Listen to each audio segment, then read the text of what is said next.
On our way back home, we got stuck on the highway due to extreme cold and heavy snow. Fortunately, I had prepared in advance, and the back seats and trunk were packed with food and down jackets. In theory, we should have enough to last until we reach our hometown, but halfway there, my husband's white moonlight asked us for a ride. There was no room in the car, so I refused her. My husband roared at me in a rage, "You heartless, vicious woman. Yaya has been begging for our help every month. And you just stand by and watch her die." I argued forcefully, "If we let her get in the car, it will be us who die. There are only 2 seats in the car." The husband, seeing his trembling white moonlight, felt an overwhelming heartache and actually kicked me out of the car, allowing her to get in. I froze to death on the icy highway, while my husband and his white moonlight wore the down jackets I had splurged on, ate the food I had traveling to many places for shopping, and drove the insulated car I had paid a fortune to have built, laughing and chatting all the way back to their hometown for a joyous new year. When I opened my eyes again, I was back to the day I learned that returning to my hometown would bring extreme cold and blizzards. 1. Chinsinyu, have you been kicked in the head by a donkey? You've spent my money on all these shady things. Do you have to ruin my home to feel at ease? Have you never spent money in your life, Zhou Xiaoxia? Seeing the floor covered with self-heating rice, instant corn, and case after case of bottled water, couldn't help but lash out at me. That outburst instantly woke me up. I shuddered and realized I was alive again. Seeing I didn't respond, he stepped forward, ripped open a huge snakeskin bag, and yanked out a down jacket. "Are you crazy? Who are you buying all these down jackets for? Look at all that fat on you. You'd burn it off just by being dropped in Antarctica. Do you really need to wear down? The tag says $39.99 each. You must think I'm making money too easily." I closed my eyes, the painful memories of my past life still fresh in my mind. In my previous life, I learned in advance that there would be a severe blizzard on our way back to our hometown. The temperature could drop as low as -50 degrees. With the massive influx of people during the new year, getting stuck on the highway was a common occurrence. The elderly at home and all of us are looking forward to returning home for the new year, so I gritted my teeth and spent money, rushing around to gather all the supplies needed to withstand this blizzard. I asked Zhou Xiaoxia, who runs an auto repair shop, to install a layer of the latest technology insulation material on the car's exterior to keep out the cold, but Zhou Xiaoxia treated my words like nonsense, calling me brainless and accusing me of being brainwashed by marketing accounts every day. Insulation material, huh? Do you know how expensive that stuff is? It's the new year, so I don't want to curse at you too harshly, but if you keep acting crazy in front of me, I'll slap you a few times to wake you up. Seeing that I couldn't persuade Zhou Xiaoxia, I had to find another auto repair shop and paid a hefty sum to have them install insulation materials for me. On the way home, as expected, a sudden blizzard hit, leaving everyone stranded on the road with no way forward or back. The temperature plummeted to -50 degrees overnight. Countless people froze to death on the highway. Zhou Xiaoxia and I, however, would have definitely made it home in the car,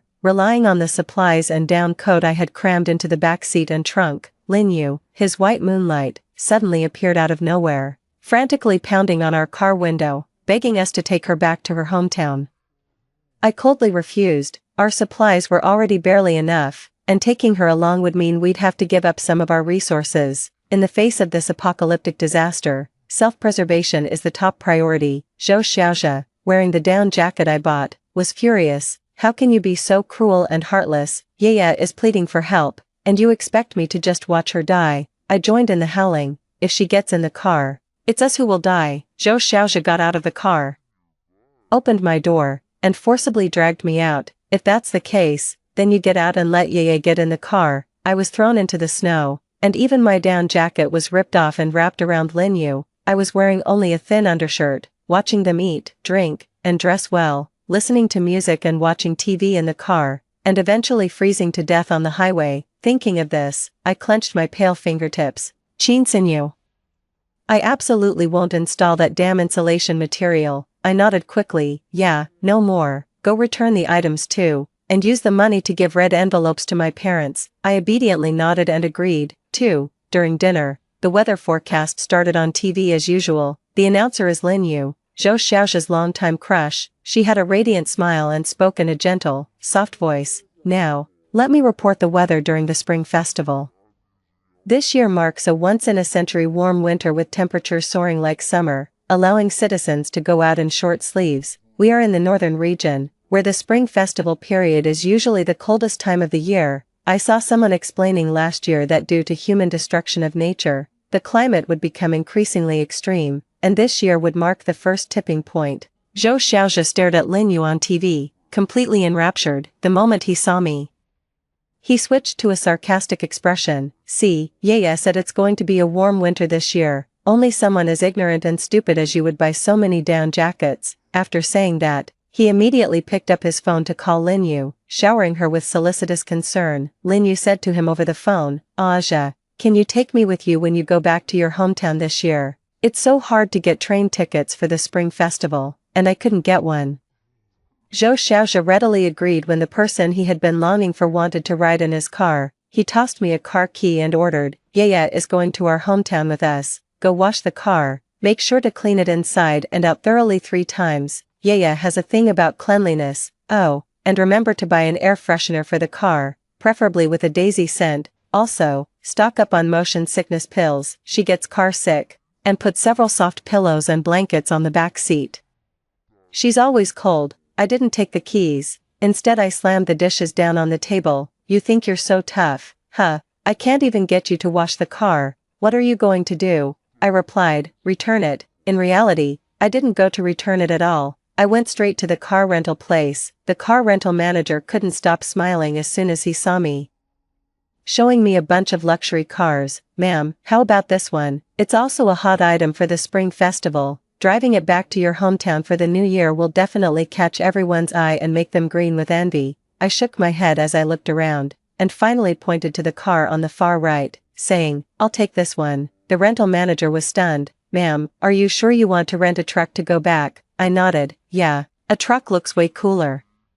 As soon as I got the keys to the truck, I immediately went to another auto repair shop and asked them to install insulation and a circulating heating system on the exterior. After it was done, I loaded all the supplies I had moved onto the truck. Seeing that there was still a lot of space left, I decided to go buy some more. After all, the bone-chilling cold from my previous life was too deeply ingrained, and many unprepared people had accidents on the highway. I wanted to help them as much as I could. Many lovey-dovey couples were strolling hand in hand through the mall, when suddenly I spotted a familiar figure in a luxury store. It was Zhou Xiaozhe and Lin Yu. 3. Zhou Xiaozhe, looking displeased as if worried I'd spend too much, said, what are you doing back at the mall again? Did you return the things I told you to? You're not planning to waste money on more junk, are you? I shook my head. I've already returned everything. I'm just here to buy some New Year's goods. Zhou Xiaozhe's expression softened a bit. You spendthrift woman, I'm warning you not to splurge on my money. Still not reassured, he directly took out his phone and disabled the intimate payment and bank card he had linked to my account. Go ahead, buy more New Year's goods. My mom just called to specifically tell you to buy more bird's nest to take back. I snorted inwardly. Zhou Xiaozhe's mom always makes me go overboard, asking me to buy a bunch of stuff, and she repeatedly reminds Zhou Xiaozhe not to let me use his money. This family has me figured out completely. Lin Yu emerged from the fitting room wearing a high-end custom red dress, as if she didn't see me, and directly twirled and swayed in front of Zhou Xiaozhe. Aja, does it look good? Beautiful, really beautiful. It suits you. Zhou Xiaozhe's eyes were fixed. Lin Yu covered her mouth and laughed. Then I'll take this one. Oh, sinew. What are you doing here? Please don't misunderstand. This dress is a gift from Aja to celebrate my success as a broadcaster. There's nothing between us. I gave a polite smile, indicating that I didn't think much of it. Zhou Xiaozhe cleared his throat, lifted his head in front of the clerk, and asked, how much is it? The clerk smiled and replied, Sir, this dress is discounted to 28,800 yuan. Zhou Xiaozhe scanned the payment code for the clerk without batting an eye. I laughed. I bought a 4,000 yuan down jacket to save my life, and he scolded me like a pig. Lin Yu's shabby dress costs nearly 30,000 yuan, yet he didn't say a word. Alright, let's see if you can survive back home with that shabby dress. Before we set off, I didn't get into Zhou Xiaozhe's car. Pointing to the truck beside us, I said, let's drive separately. I rented a car, so I won't be crowding with you guys. Zhou Xiaozhe didn't care how much I spent on renting the car. Thinking about how he could be alone with Lin Yu on the way back to their hometown, he grinned from ear to ear. I still couldn't help but remind my fellow travelers, try to stock up on instant noodles, ready-to-eat meals, and bottled water in your cars. Also, make sure to pack a few extra down coat. Zhou Xiaoxia crossed his arms and sneered, idiot, are you really going to believe what an idiot says? Spending the new year holed up in a car eating instant noodles, isn't that just pathetic? One of the car enthusiasts couldn't help but retort, so what, the instant noodles at the service area cost several dozen yuan a bucket, why would I waste my money on that? Zhou Xiaoxia looked at Lin Yu with an expression that seemed to pity the poor, and said with a smile, anyway, I'm not buying, we don't eat such cheap stuff, if you're hungry, yeah, we can just go to the service area and have a hot meal, only a few hundred yuan per meal, which is very cheap. Lin Yu was amused by him and pouted in a coquettish manner. Zhou Xiaoxia continued, even if you want to save money, why are you buying down jackets? It's like taking off your pants to fart, completely unnecessary. Haven't you heard the weather forecast? It's going to be a warm winter this year. Look at how strong the sun is. You could just wear a short-sleeve shirt. Humph. Do you know who she is? Lin Yu, the renowned weather forecaster. She reported the warm winter news on TV. 4. The car enthusiasts recognized Lin Yu and flocked to chat with her. Oh my, it really is the host from TV, so beautiful. I believe you. This year is a warm winter. Definitely no need for down jackets. Yes, you're walking science. If you say no down jacket is needed, then it must be true. I guess I won't waste my money. Can you sign an autograph for me, my goddess? Even some are questioning me. Hey, do you have a connection with the owner of the shop? Are you tricking us into spending here to make money off us? They shoved me hard, even trying to lay hands on me. You'll get what's coming to you. Trying to cheat us out of our hard-earned money during the new year. I can't be bothered to defend myself. Buying one more down jacket won't cost you much. Buy it if you want to. This is the best warning I can give. Whether or not to believe it is up to them. We set off one after the other. And the sun was blindingly bright. With the temperature gradually rising, it's supposed to be snowing. How can it be hot enough to wear short sleeves? Everyone believes Lin Yu's words without question. But I know that extremes lead to their opposites. And too much of one thing leads to its counterpart. At first, I thought I was overreacting in my past life. Zhou Xiaoxia scolded me the entire way on the highway, but later, when the temperature suddenly dropped, it proved that what I said made sense. The dashcam in Zhou Xiaoxia's car was connected to my side, and I overheard all his conversations with Lin Yu. He was full of disdain. How could I have married someone as brainless as Qin Xinyu? Look how smooth our drive has been. She insisted there would be traffic, and look at this sun. Who would believe there's going to be a severe blizzard? She's been brainwashed by those marketing accounts she reads every day. You're still the smart one, yeah. With your high education and broad knowledge, that crazy woman isn't even worth a finger of yours. I calmly drove, reminiscing about my past life, estimating that in about an hour, the entire highway would be completely gridlocked. The surrounding air began to rapidly cool. Suddenly, snowflakes began to fall from the clear sky. A severe blizzard has arrived. Chapter 2, 5. As expected, an hour later, all the vehicles were stuck in a massive traffic jam. It's still mealtime, and Zhou Xiaoxia was about to take Lin Yu to the service area to eat, but unexpectedly, the car just stopped here. Damn, why is there a traffic jam? Are the drivers in front all pigs? Don't they know to drive faster? Don't they know everyone is waiting to celebrate the new year? Zhou Xiaoxia cursed while pounding the steering wheel. Lin Yu spoke in a sweet, coquettish voice. Aja, I'm hungry, I want to eat. Zhou Xiaoxia gently reassured. Yeah, just hold on a bit longer. Drink some water to tide you over. I think the traffic will clear up soon, and then I'll take you out to eat right away. But after waiting the entire afternoon, the car had barely moved more than 5 meters. Zhou Xiaoxia and Lin Yu were so hungry they felt like their stomachs were touching their backs. Most of the nearby drivers had followed my advice and stocked up on some food in their cars. Only he, who looked down on instant food, was now so hungry that he could only gulp down cold water. He was too proud to ask me for food at first. Eventually, he couldn't take it anymore and called me. Xinyu, yeah, and I are just 2 kilometers behind you. Bring us some delicious food, and make sure to bring plenty. Yeah is really hungry. He wants to eat my food and expects me to deliver it to him like a servant. That's utterly delusional. I didn't hesitate to refuse him. About half an hour later, a blizzard began on the highway, and the temperature plummeted to -10 degrees. Zhou Xiaoxia in just a short-sleeve shirt and Lin Yu in a red dress were shivering with cold. most of the fuel in their car had been secretly drained by me, so they didn't dare turn on the heater, unable to bear it any longer. Zhou Xiaozhi jumped out of the car with his arms wrapped around himself, huffing and puffing as he ran 2 kilometers to my car, carrying a large iron bucket. He snarled, "Qinsanyu, get me some food and a down jacket right now, and pour the gas from your tank into mine immediately. My car is out of gas, I can't even turn on the air conditioning." I calmly locked the car door and chuckled at his menacing face. He glared with wide eyes, exhaling a long stream of white breath. "Don't you remember I run an auto repair shop? Opening the lock on this piece of junk truck of yours is a piece of cake. Once I get the door open, I'll beat you to death with a metal bucket." Zhou Xiaozhi took out the tool hanging from his waist, smirked proudly, and inserted a master key into my car lock. Seeing this, I quickly reached into the passenger seat and grabbed a set of down jackets and 2 boxes of self-heating rice. Zhou Xiaozhi grinned and said, "You're smart."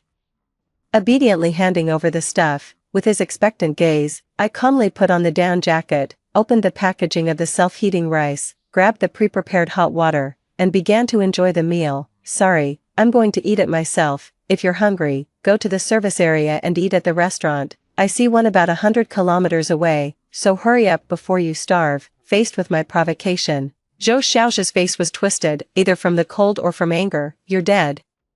"Qinsanyu." Zhou Xiaozhi decisively turned the car lock, only to find that his universal key couldn't unlock my car door at all. He immediately flew into a rage and kicked my car door. "Qinsanyu, don't force me to smash your car here." I scooped up a big spoonful of rice and savored it in front of him. Zhou Xiaozhi's hand holding the fire extinguisher trembled uncontrollably. He swung his arm wide and slammed the extinguisher hard against the car door. Not only did the car door not dent, but not even a single scratch was left. Zhou Xiaozhi refused to believe it and aimed the bottom of the fire extinguisher at my car window, smashing it with all his might. The car window remained intact. I picked up the freshly brewed hot coffee beside me, took a big gulp, and it warmed me right to the core. It couldn't have been more perfect for the blizzard raging outside. Don't waste your effort. This car body has been reinforced at great expense, a virtually indestructible steel fortress. Even if you tried to burn it with fire or smash it with tons of machinery, it wouldn't sustain a scratch. The windows are also military-grade bulletproof. I realized early on, during my visit to the auto repair shop, that insulation alone wouldn't be enough. Zhou Xiaozhi is such a scumbag, he'd do anything, and he might just try to kill me again. So back then, I reluctantly dipped into my savings and repeatedly urged the auto repair mechanic to use the best materials to build a car body that could withstand fire and water. Zhou Xiaozhi, in a state of collapse, slammed the fire extinguisher into the snow, his eyes red and filled with anger. "Qinsanyu, how could you be so heartless? I'm your husband. Are you just going to watch me freeze to death? Ridiculous. In my past life, when you dragged me out of the car for Linyu and left me alone in the freezing cold, when you ripped my down jacket off to give to Linyu, did you ever think you were my husband?" I kindly advised him, "Go back quickly, the temperature is going to drop further. At least in the car, you can hug and keep warm with your beloved Linyu, or if you want to run around to warm up, that's fine too. After all, everyone is stuck in traffic." Zhou Xiaozhi was grinding his teeth in frustration. The blizzard was almost freezing him solid, and he had no choice but to turn back angrily and run to his car. 6. In the early hours of the morning, the highway was still completely blocked. The blizzard had already buried a third of the vehicles, and the temperature had plummeted to -50 degrees. Zhou Xiaozhi and Linyu groaned in pain inside the car, clinging tightly to each other, yet unable to gain any warmth. I smiled, picked up my phone, and took a few photos of the dashcam. Zhou Xiaozhi even came up with a stupid idea, cutting off the leather of his beloved car seat with a knife, and hurriedly wrapped himself with Linyu. The two of them trembled like shiver. Some people who criticized me in the morning for making dirty money and not buying down jackets are now at their emotional breaking point, frantically honking their car horns. What kind of weather is this? We're all going to freeze to death here. I still need to go home for the new year. If only I had bought a couple more down jackets earlier. I feel like I'm really going to die here. Zhou Xiaozhi suddenly thought of something, rolled down a tiny bit of his car window, and the fierce wind could have torn his face apart, but he didn't care about that. He opened his throat and shouted, "Brothers, the truck 2 kilometers ahead is my wife's. Her cargo hold is full of supplies. Not only is there endless food, but also a large batch of down jackets and heating tools. Anyone who doesn't want to die Follow me, with our numbers, we can take all her supplies. Zhou Xiaoxia incited his fellow motorists. They were at a dead end and didn't want to sit and wait for death, so they had no choice but to grit their teeth and follow Zhou Xiaoxia forward. A group of people came charging through the snow for 2 kilometers to find me, all looking fierce and holding tools from their trunks, shouting at me to hand over the supplies. Hey, girl, you need to have some morals. If you let all of us die here today without a care, you'll be a sinner, destined for hell. I remained silent, happily watching a drama on my tablet. The car enthusiasts were furious, but despite their swarm of attacks using all sorts of tools, my car remained unscathed. One of the car buddies gave Zhou Xiaoxia a hard kick. Is what you're saying even true? Does she even have supplies? If you tricked us all down here to freeze with you, don't blame us for beating you to death right here. The car buddies' emotions flared, and they roared, exactly, you said she's your wife, so why isn't she in the same car as you? Why didn't she give you even a single down jacket, just letting you wear that ragged short-sleeve shirt? Is she trying to freeze you to death here? Zhou Xiaoxia blurted out. She's been seeing another man outside, and she wants to get rid of me here so she can inherit my estate and run off with him. The car enthusiasts were all men. And after hearing Zhou Xiaoxia's words, they thought I was a cunning and vicious woman, even refusing to help them. These passers-by, which made them even angrier, they threatened to gang up and overturn my car, a fight to the death for all. Let this shameless woman die, since she won't give us supplies. We'll all die here anyway, let's all go to heaven together. Just as they were pushing the car together, I clicked the switch on the control panel, and the closed carriage shell instantly turned into a piece of transparent glass. They were presented with a fully stocked supply of goods, a variety of food, including cakes and milk tea, not only down jackets, but also small heaters, heated blankets, you name it. Now they wouldn't dream of tipping over my car. Sis, please, share some with us. We really can't take it anymore. We don't even have a down jacket, I slowly said. You would have had these heating tools too. I clearly warned you. But none of you believed me, and some even spoke harshly to me. 7. It was then that the fellow travelers remembered I was the one who had earnestly advised them to stock up on supplies this morning. They believed Zhou Xiaoxia and Lin Yu, and even thought I was a corrupt merchant taking kickbacks. If it weren't for Zhou Xiaoxia, they would have definitely purchased supplies. The crowd held tools in their hands, and the fury in their chests could almost set this snowy field ablaze. You bastard. It was you who said this year would be a warm winter, and only fools would buy down coat. We believed your nonsense, and now we're almost freezing to death. It's all your fault. I only bought a few instant noodle cups, and now my wife and kids are almost freezing to death in the car. Go to hell, you beast. The car enthusiasts were furious and swarmed around Zhou Xiaoxia, beating him relentlessly. Zhou Xiaoxia might not even freeze to death before the car enthusiasts beat him to death. After beating Zhou Xiaoxia to within an inch of his life, they tossed him aside like garbage and turned to beg me. Please, beautiful lady, we only had a misunderstanding with you because we believed his lies. Meeting his fate, and saving a life is better than building a 7-story pagoda. Please help us. I'm not unreasonable, and besides, these supplies were originally prepared for the drivers stuck on the highway. Still, I looked troubled. Friends, I'm not a bodhisattva. These things cost me real money. As soon as they heard there was a chance, they all raised their hands, realizing that money meant nothing compared to saving lives. We'll pay, name your price. I took a deep breath and said, I'm not some shady merchant, but I can't just do this for free. Normally, items at service stations are 3 times the regular price. Consider this me making friends with you all. Just pay me double the market price.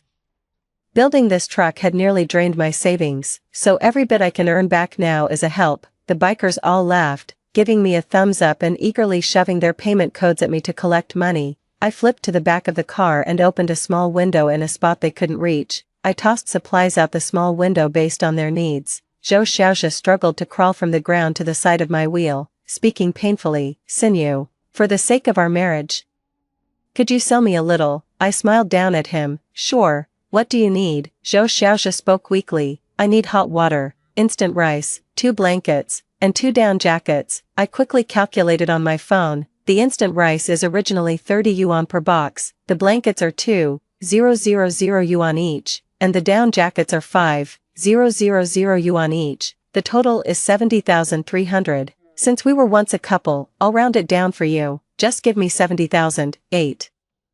Zhou Xiaoxia's eyes widened in horror. as if he couldn't believe what he was hearing. 70,000, why 70,000, you're charging me 5 times the price, right? Why are they paying double, and I'm paying 5 times? I couldn't help but feel speechless, remembering how he had been dismissing instant food as cheap products today. Hey, didn't you say today that things were too cheap and beneath your dignity? Do you really have to be so stingy during the new year? If you're buying, then buy. If not, get out of the way, there are people waiting in line. Frustrated fellow car enthusiasts stomped on Zhou Xiaoxia's feet with their frozen shoes. Are you buying or not? Don't waste our time. Kid, these are life-saving items. You were bragging this morning, and now you're not even willing to fork out the money to save your life. Zhou Xiaoxia's teeth were chattering from the cold, and he could barely speak. All he wanted now was to save his and Lin Yu's lives. I'll buy. 70,000. I'll give you 70,000. He fumbled to pull out his phone from his pocket, finally managed to scan my payment code, but was notified that his balance was insufficient when he tried to pay. His brow furrowed, unwilling to give up. He switched to another card, but again, there was no money in it. After switching several cards, the total amount didn't even reach 10,000. Embarrassed, he lowered his head and asked me, "Can I give you 3,000 first?" I didn't bring that much money with me. I'll transfer the rest to you later when I get back. I saw Zhou Xiaoxia's bleeding lips and knew he wasn't harboring any good intentions. There was no way he'd pay up after getting back to his hometown. He was definitely going to pull a fast one. Who would believe you? All your cards are linked to your phone. If you don't have money, just leave. Don't block the way here. The anxious older brother yanked Zhou Xiaoxia up and shoved him forcefully to the side. Kid, if you don't have money, get lost. I still need to buy a down jacket. Zhou Xiaoxia stood in the snow, crying inconsolably, his tears freezing into ice the moment they left his eyes, sticking to his skin and causing such pain that he dared not cry anymore. Exhausted, he mustered his last bit of strength to run 2 kilometers back to his car. Lin Yu was frozen stiff, clearly seeing others returning with supplies, yet Zhou Xiaoxia came back empty-handed. She dropped her previous coquettishness and angrily questioned him, "Where are the supplies? I'm freezing to death." Zhou Xiaoxia, everyone has supplies, why don't you? Why are you so useless and pathetic? Zhou Xiaoxia clenched his fists in anger and grabbed Lin Yu's hair, slamming her head onto the dashboard. How dare you say that? I only have 3,000 yuan in my account. I can't afford any supplies. If it weren't for you making me buy you a skirt and a bag at the mall yesterday, would I be left with only 3,000 yuan? Lin Yu's head was instantly covered in bumps and bleeding profusely. Zhou Xiaoxia had turned into a demon, showing no trace of the admiration and care he had shown her a few days ago. Frustrated and enraged by the beating, Lin Yu flailed her sharp nails wildly in the air. In an instant, she scratched Zhou Xiaoxia's face to a pulp. "You're just incompetent, buying a few bags and you're acting like it's the end of the world. If you don't have money, don't act rich." The two of them beat each other half to death, helplessly slumped in their seats, waiting for death to come. At that moment, Zhou Xiaoxia's parents suddenly called, "Xiaoxia, where are you and Yaya? Did that brat Qin send you buy me bird's nest?" Zhou Xiaoxia felt an overwhelming sense of grievance upon hearing his parents' voices. "Mom and Dad, I might die. We encountered a blizzard on the highway. The temperature dropped to -50 degrees Celsius. I only have a short-sleeve shirt on, and the car ran out of gas, so I can't even turn on the heater. Qin Sinyu is carrying a truckload of supplies and refuses to share even a bit. Lin Yu and I can't hold on much longer. We're about to die here." "What?" Zhou Xiaoxia's parents cursed my ancestors for generations with vulgar language. "Son, don't worry, your parents are coming right now with supplies to save you, you must hold on." 9. Zhou Xiaoxia's parents only have an old motorcycle at home, which is indeed very useful in this traffic jam. Driving so far in the extreme cold of the dead of night seems impossible to me. Zhou Xiaoxia felt as comfortable as if he had been poured with hot water. "My parents are coming, Qin Sinyu. Just wait and see how I deal with you when I get back. You don't have the ability to kill me." I heard this from the dashcam on my phone and couldn't stop laughing. He must have been so frozen that his mind wasn't clear. It's at least 200 kilometers from his hometown to here, and that old motorcycle of theirs wouldn't even make it out of their village. I continued efficiently distributing supplies to everyone when suddenly a familiar, burly man stood in front of me and scanned 2,000 yuan without batting an eye. I glanced at the car behind him. "Empty. You can't use all these supplies by yourself. I'll refund part of the money and leave some for others." The man looked a bit downcast. "Actually, I need to take an extra portion for my wife. she's been arguing with me and threatening to divorce me lately. She refused to ride with me back to our hometown and took a taxi instead, but she should be around here somewhere. This is her Didi car number." The man held the photo of the license plate up to my face, and I recognized it immediately. "This is Zhou Xiaoxia's car." I was slightly stunned and stared at the man for a few more seconds. It finally dawned on me. This was Lin Yu's husband, Lu Kaiyong. Lu Kaiyong obviously hadn't realized anything yet and asked, "Do you know this Didi driver? Have you seen his car around? I need to deliver supplies to my wife." I looked at him with a pang of sympathy and handed him my phone. When Lu Kaiyong saw the photo I had just taken of Zhou Xiaoxia and Lin Yu hugging tightly, his blood boiled with rage. "Who the hell is this bastard? That damn woman Lin Yu. No wonder she wants a divorce, she's been cheating on me." I casually replied, "He's my husband, their car is just 2 kilometers behind." Lu Kaiyong suppressed the anger that was making his chest tremble, put on a down jacket, handed me another one, and ran straight to the back of the car without even giving me a chance to return the money. I quickly distributed all the supplies, calmly opened the dashcam app, and leisurely munched on some melon seeds. 10. Zhou Xiaoxia, confident that his parents would come to rescue him, convinced Lin Yu, and the two reconciled, hugging tightly and waiting quietly for help. As a result, a tall man about 1.8 meters appeared outside the car window, startling the two of them. Lin Yu's mind was also a bit hazy, and seeing Lu Kaiyong in a thick down jacket, she threw herself at him recklessly. Zhou Xiaoxia looked at him with a menacing expression, thinking he was the fellow cyclist who had just beaten him up, and begged for mercy. "Brother, I was wrong. It was all nonsense I was spouting this morning. You're wearing a down jacket now. Please don't trouble me." Lu Kaiyong pulled Lin Yu away with one hand, and with both hands, he tore apart the red dress worth 28,000 yuan that Lin Yu was wearing. "Did you get some random guy to buy this for you? Is it for him that you want to divorce me? I just spent a fortune trying to buy you a down jacket to keep you warm, and here you are, whispering sweet nothings with another man." Lin Yu was overwhelmed with gratitude when she heard that Lu Kaiyong had bought her a down jacket. "Honey, where's the down jacket? I need it." "Honey, don't misunderstand. We're just so cold that we had to hug each other to keep warm. I don't want to die." Lu Kaiyong didn't believe her for a second, and Zhou Xiaoxia, hearing that this was Lin Yu's husband, was so scared he wanted to run away. But not only did he have no physical advantage in terms of height and weight, but being on the brink of death, he couldn't even lift his feet, and Lu Kaiyong easily yanked him back by the hair. "Big brother, listen to me explain." "I'll listen to your explanation, my ass." Lu Kaiyong, in a rage, pinned Zhou Xiaoxia directly into the snow.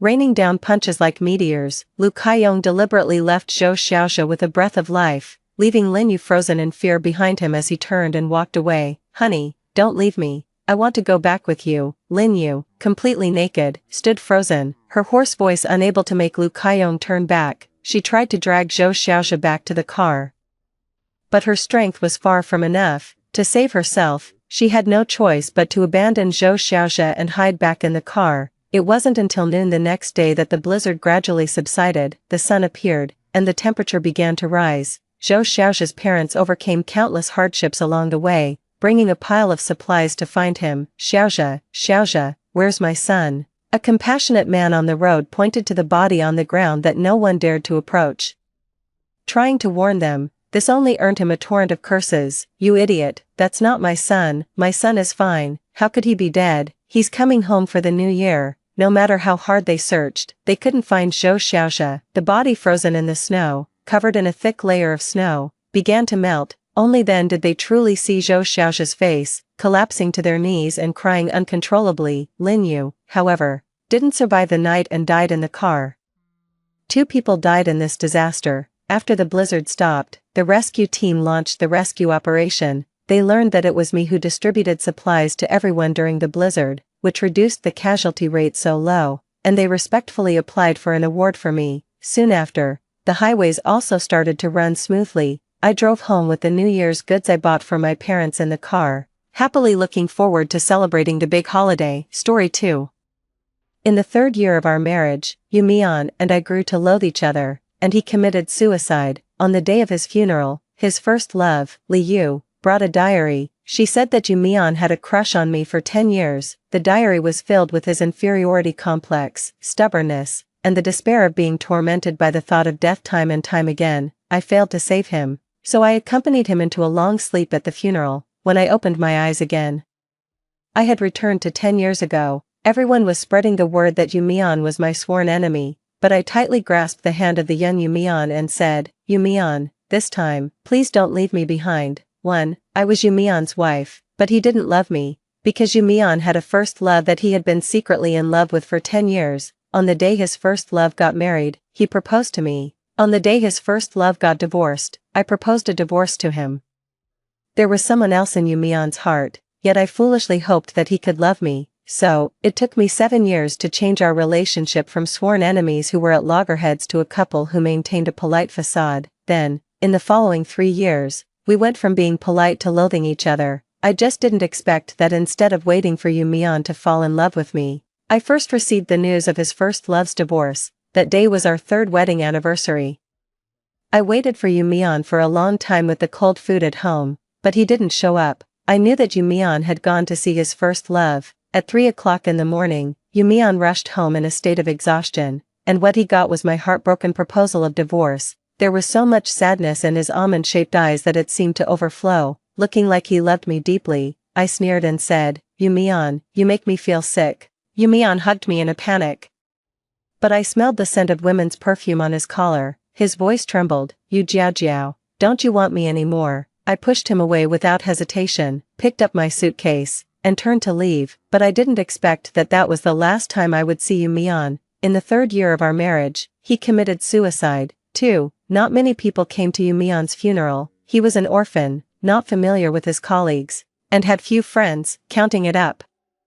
The only connections he had in this world were me and Li Yu, the first love that Yu Mian couldn't have. On the day of the funeral, Li Yu came with a thick diary. I recognized Yu Mian's handwriting at a glance. It was Yu Mian's diary. Li Yu handed the diary to me and said, Yu Mian had a crush on you for 10 years. He didn't not love you. He was just sick. I'm his attending doctor and also his sister. When Yu Mian was 10 years old, my parents adopted him from the orphanage.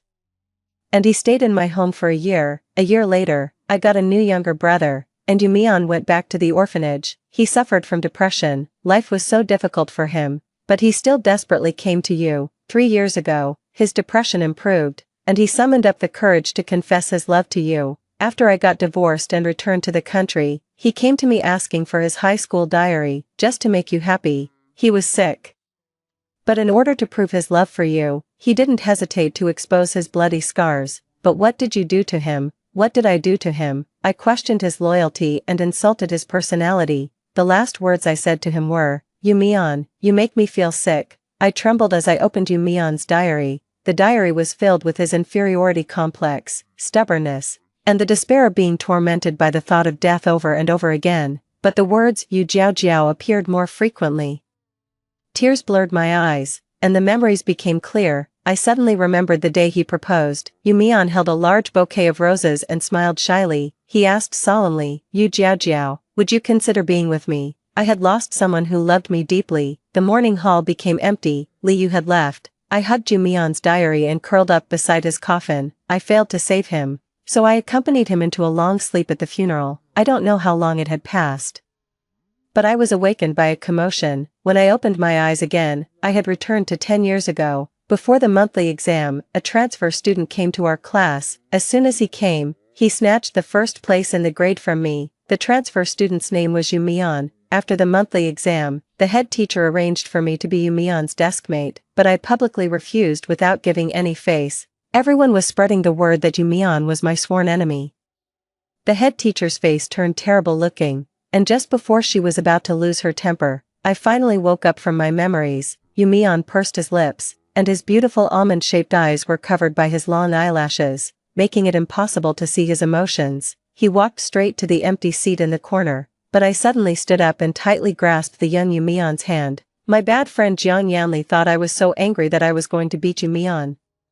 He gasped in fright and was about to rush up to pull me away. The discussions among the classmates came one after another. Are they going to fight? They really are sworn enemies who can't stand each other. Yu Mian is as thin as a piece of paper. Can he withstand a punch from the strong girl Yu Jiao? Is it necessary? Yu Jiao publicly humiliated Yu Mian.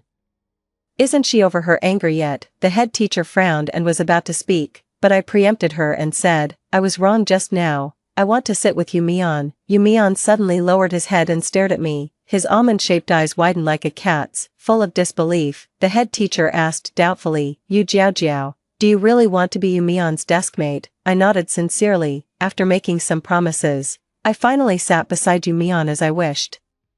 He obediently tidied up his textbooks and lifted his eyelids to carefully glance at me several times. He thought he had concealed it well and that I couldn't see it. In fact, he had concealed it well. After all, in my previous life, I had never noticed Mion's gaze on me. I took the initiative to speak. Hello, I'm Yu Jiao Jiao. The tips of Mion's ears instantly turned red. He nervously clenched the hem of his school uniform and was so flustered that he couldn't say anything. This was the lively, beautiful, and 17-year-old Mion. I actually felt so sad that I wanted to cry, but I forced a smile and said, I know you. Your name is Mion. Mion, I've come to find you. This time, please don't leave me behind. 3. At noon during the meal, I deliberately invited Mion to eat with me. When he heard my invitation, Mion was shocked at first. Then, he hid the disappointment in his eyes and refused. And no, I tried my best to think of a way to coax him out. Unexpectedly, after hearing Jiang Yanli call my name, Mion decisively changed his mind. Mion pursed his lips, and his mood was a bit low. Do you always eat with him? I nodded. After my parents got divorced and remarried, no one at home cared about me. The Jiang Yanli's family who lived next door to me was like my second home. Jiang Yanli and I had loathed each other for 17 years, but we were like family. Upon hearing this, Mion tentatively probed. Like a kitten cautiously sticking its head out. Can my previous answer not count? I want to eat with you. I was extremely happy. In Jiang Yanli's surprised gaze, I took Mion to the restaurant opened by Aunt Jiang outside the school, using the excuse that Mion just transferred here and hasn't got his student card yet. I coaxed Mion to sit down obediently, then I pulled the stunned Jiang Yanli away in a hurry. Jiang Yanli looked at me with a complicated expression. Yu Jiao Jiao. Don't tell me you've taken a fancy to Mion. I pulled out a warning smile. Just cooperate with me to pursue him. Don't tease him. Mion gets shy easily. Jiang Yanli. I ignored him and ordered the food before going back to find Mion. When Mion saw me coming back, he was like a kitten that had found its home. The unease on his face showed. I can't. I knew what he meant. After being sent back to the orphanage by Liyu's parents, Mion had a hard life. Mion's current grandmother adopted him, but she left him when Mion was 16 years old. Except for a small house in the depths of a remote alley, Mion had nothing. Our school brought him here by promising to waive Mion's tuition and living expenses. I smiled cunningly. Jiang Yanli is treating us. We might as well eat it for free. Mion looked up in a daze. Jiang Yanli, yeah, I made up a story on the spot. I helped Jiang Yanli mark the key points for the exam. And he promised to cover my 3 meals this semester. Mion's almond-shaped eyes widened. Then I'll also help classmate Jiang mark the key points next time. Let's talk about it later, I mumbled in response. When Jiang Yanli came back, the dishes had all been served. I watched as Mion thanked him with a smile and then obediently ate the food. I kept picking up food for Mion with the serving chopsticks. Yu Jiao Jiao, you eat too. Mion looked at me like a startled fawn. Actually, I can't eat that much. I looked at his thin figure, and my heart ached. I was so sad that I could hardly hold back my grief. I wanted to ask Mion if he still couldn't sleep all night. When his depression flared up, could he still not see anything? Would he still be in so much pain that he couldn't help but cry? In my previous life, when Mion and I had an argument because of Liyu's divorce, I moved out of the bedroom in a fit of anger and locked myself in the guest room. On countless nights, I heard the sound of a pencil rubbing against paper coming from the next room. Later, I unilaterally started a cold war with Mion, leaving early and coming back late every day and ignoring Mion's hesitant gaze. If it wasn't for that night when I drank with clients for business and almost had a stomach hemorrhage and was dragged home by the furious Jiang Yanli, I would never have seen what Mion looked like when he was sick. The room was brightly lit, but he couldn't see. When he heard the sound of me coming back, Mion instinctively got up to pick me up, but he froze in place when he heard Jiang Yanli's worried voice. Mion groped and grabbed my hand, and tears streamed down his face. Jiang Yanli sensed something was wrong and left on his own. The sound of the door closing rang out. Mion heaved a sigh of relief, but he still tightly grasped my hand. I know there's someone else in your heart, but I'll be good. I'll be even better in the future. Please don't abandon me. My mind was muddled by the alcohol, but I was so angry at Yu Mion's words that I laughed. I stared at him coldly. What right do you have to ask me this? Yu Mion, you clearly care so much about Li Yu. Why are you pretending to be wronged? Am I just a substitute? Why are you treating me like this? I don't remember Yu Mion's reaction when he heard those words. And I can't even imagine what kind of emotions he had while listening to me question his love for me as I blurted out the truth after getting drunk. If it weren't for those pieces of paper stained with tears, there would be no evidence to prove that this person had cried silently in the dark night because of the boundless darkness and unbearable pain. Now that I think about it, the signs of Yu Mion's illness were so obvious, but in my previous life, I forcefully ignored those signs because I stubbornly believed that Yu Mion didn't love me. Clearly, in places I didn't know about, Yu Mion struggled to avoid being swallowed up by the darkness, but he couldn't make a sound. Yu Mion, even when he cried, did it silently. I had so many questions I wanted to ask, but they all got stuck in my throat and I couldn't speak. I could only force myself to hold back the surging tears in my eyes and keep picking up food for Yu Mion. Yu Mion sensed something was wrong and wanted to speak, but he was interrupted by Jiang Yanli's puzzled voice. Jiang Yanli gloated and said, "Yo, Yu Mion, your first love is also transferring to our class." He flipped through the posts on the forum. "Her name is Li Yu. She's really beautiful." When he saw me looking at him, Jiang Yanli said seriously, "Yu Jiao, your rival in love really doesn't seem ordinary." I stuffed a drumstick into Jiang Yanli's chattering mouth and said to Yu Mion in a flustered voice, The chopsticks in Yu Mion's hand dropped with a thud, his long eyelashes fluttered, and he asked word by word, "Li Yu, my first love." He looked at me, "Your rival in love, for..." I propped my face up with one hand and watched Yu Mion, who was eating the cake obediently. Time went back to an hour ago. I vaguely coaxed Yu Mion to finish his meal, asked Jiang Yanli to send him back to the dormitory, and then ran to buy a cake. When I climbed over the wall with the small cake and was about to knock on the window of Yu Mion's dormitory, I met Yu Mion's surprised gaze. I quickly entered the room and pushed the cake to Yu Mion's hand. Yu Mion pursed his lips and reluctantly took his eyes off the cake. "Thank you, but the school informed that a teacher will come to check the dormitory." I knew Yu Mion too well.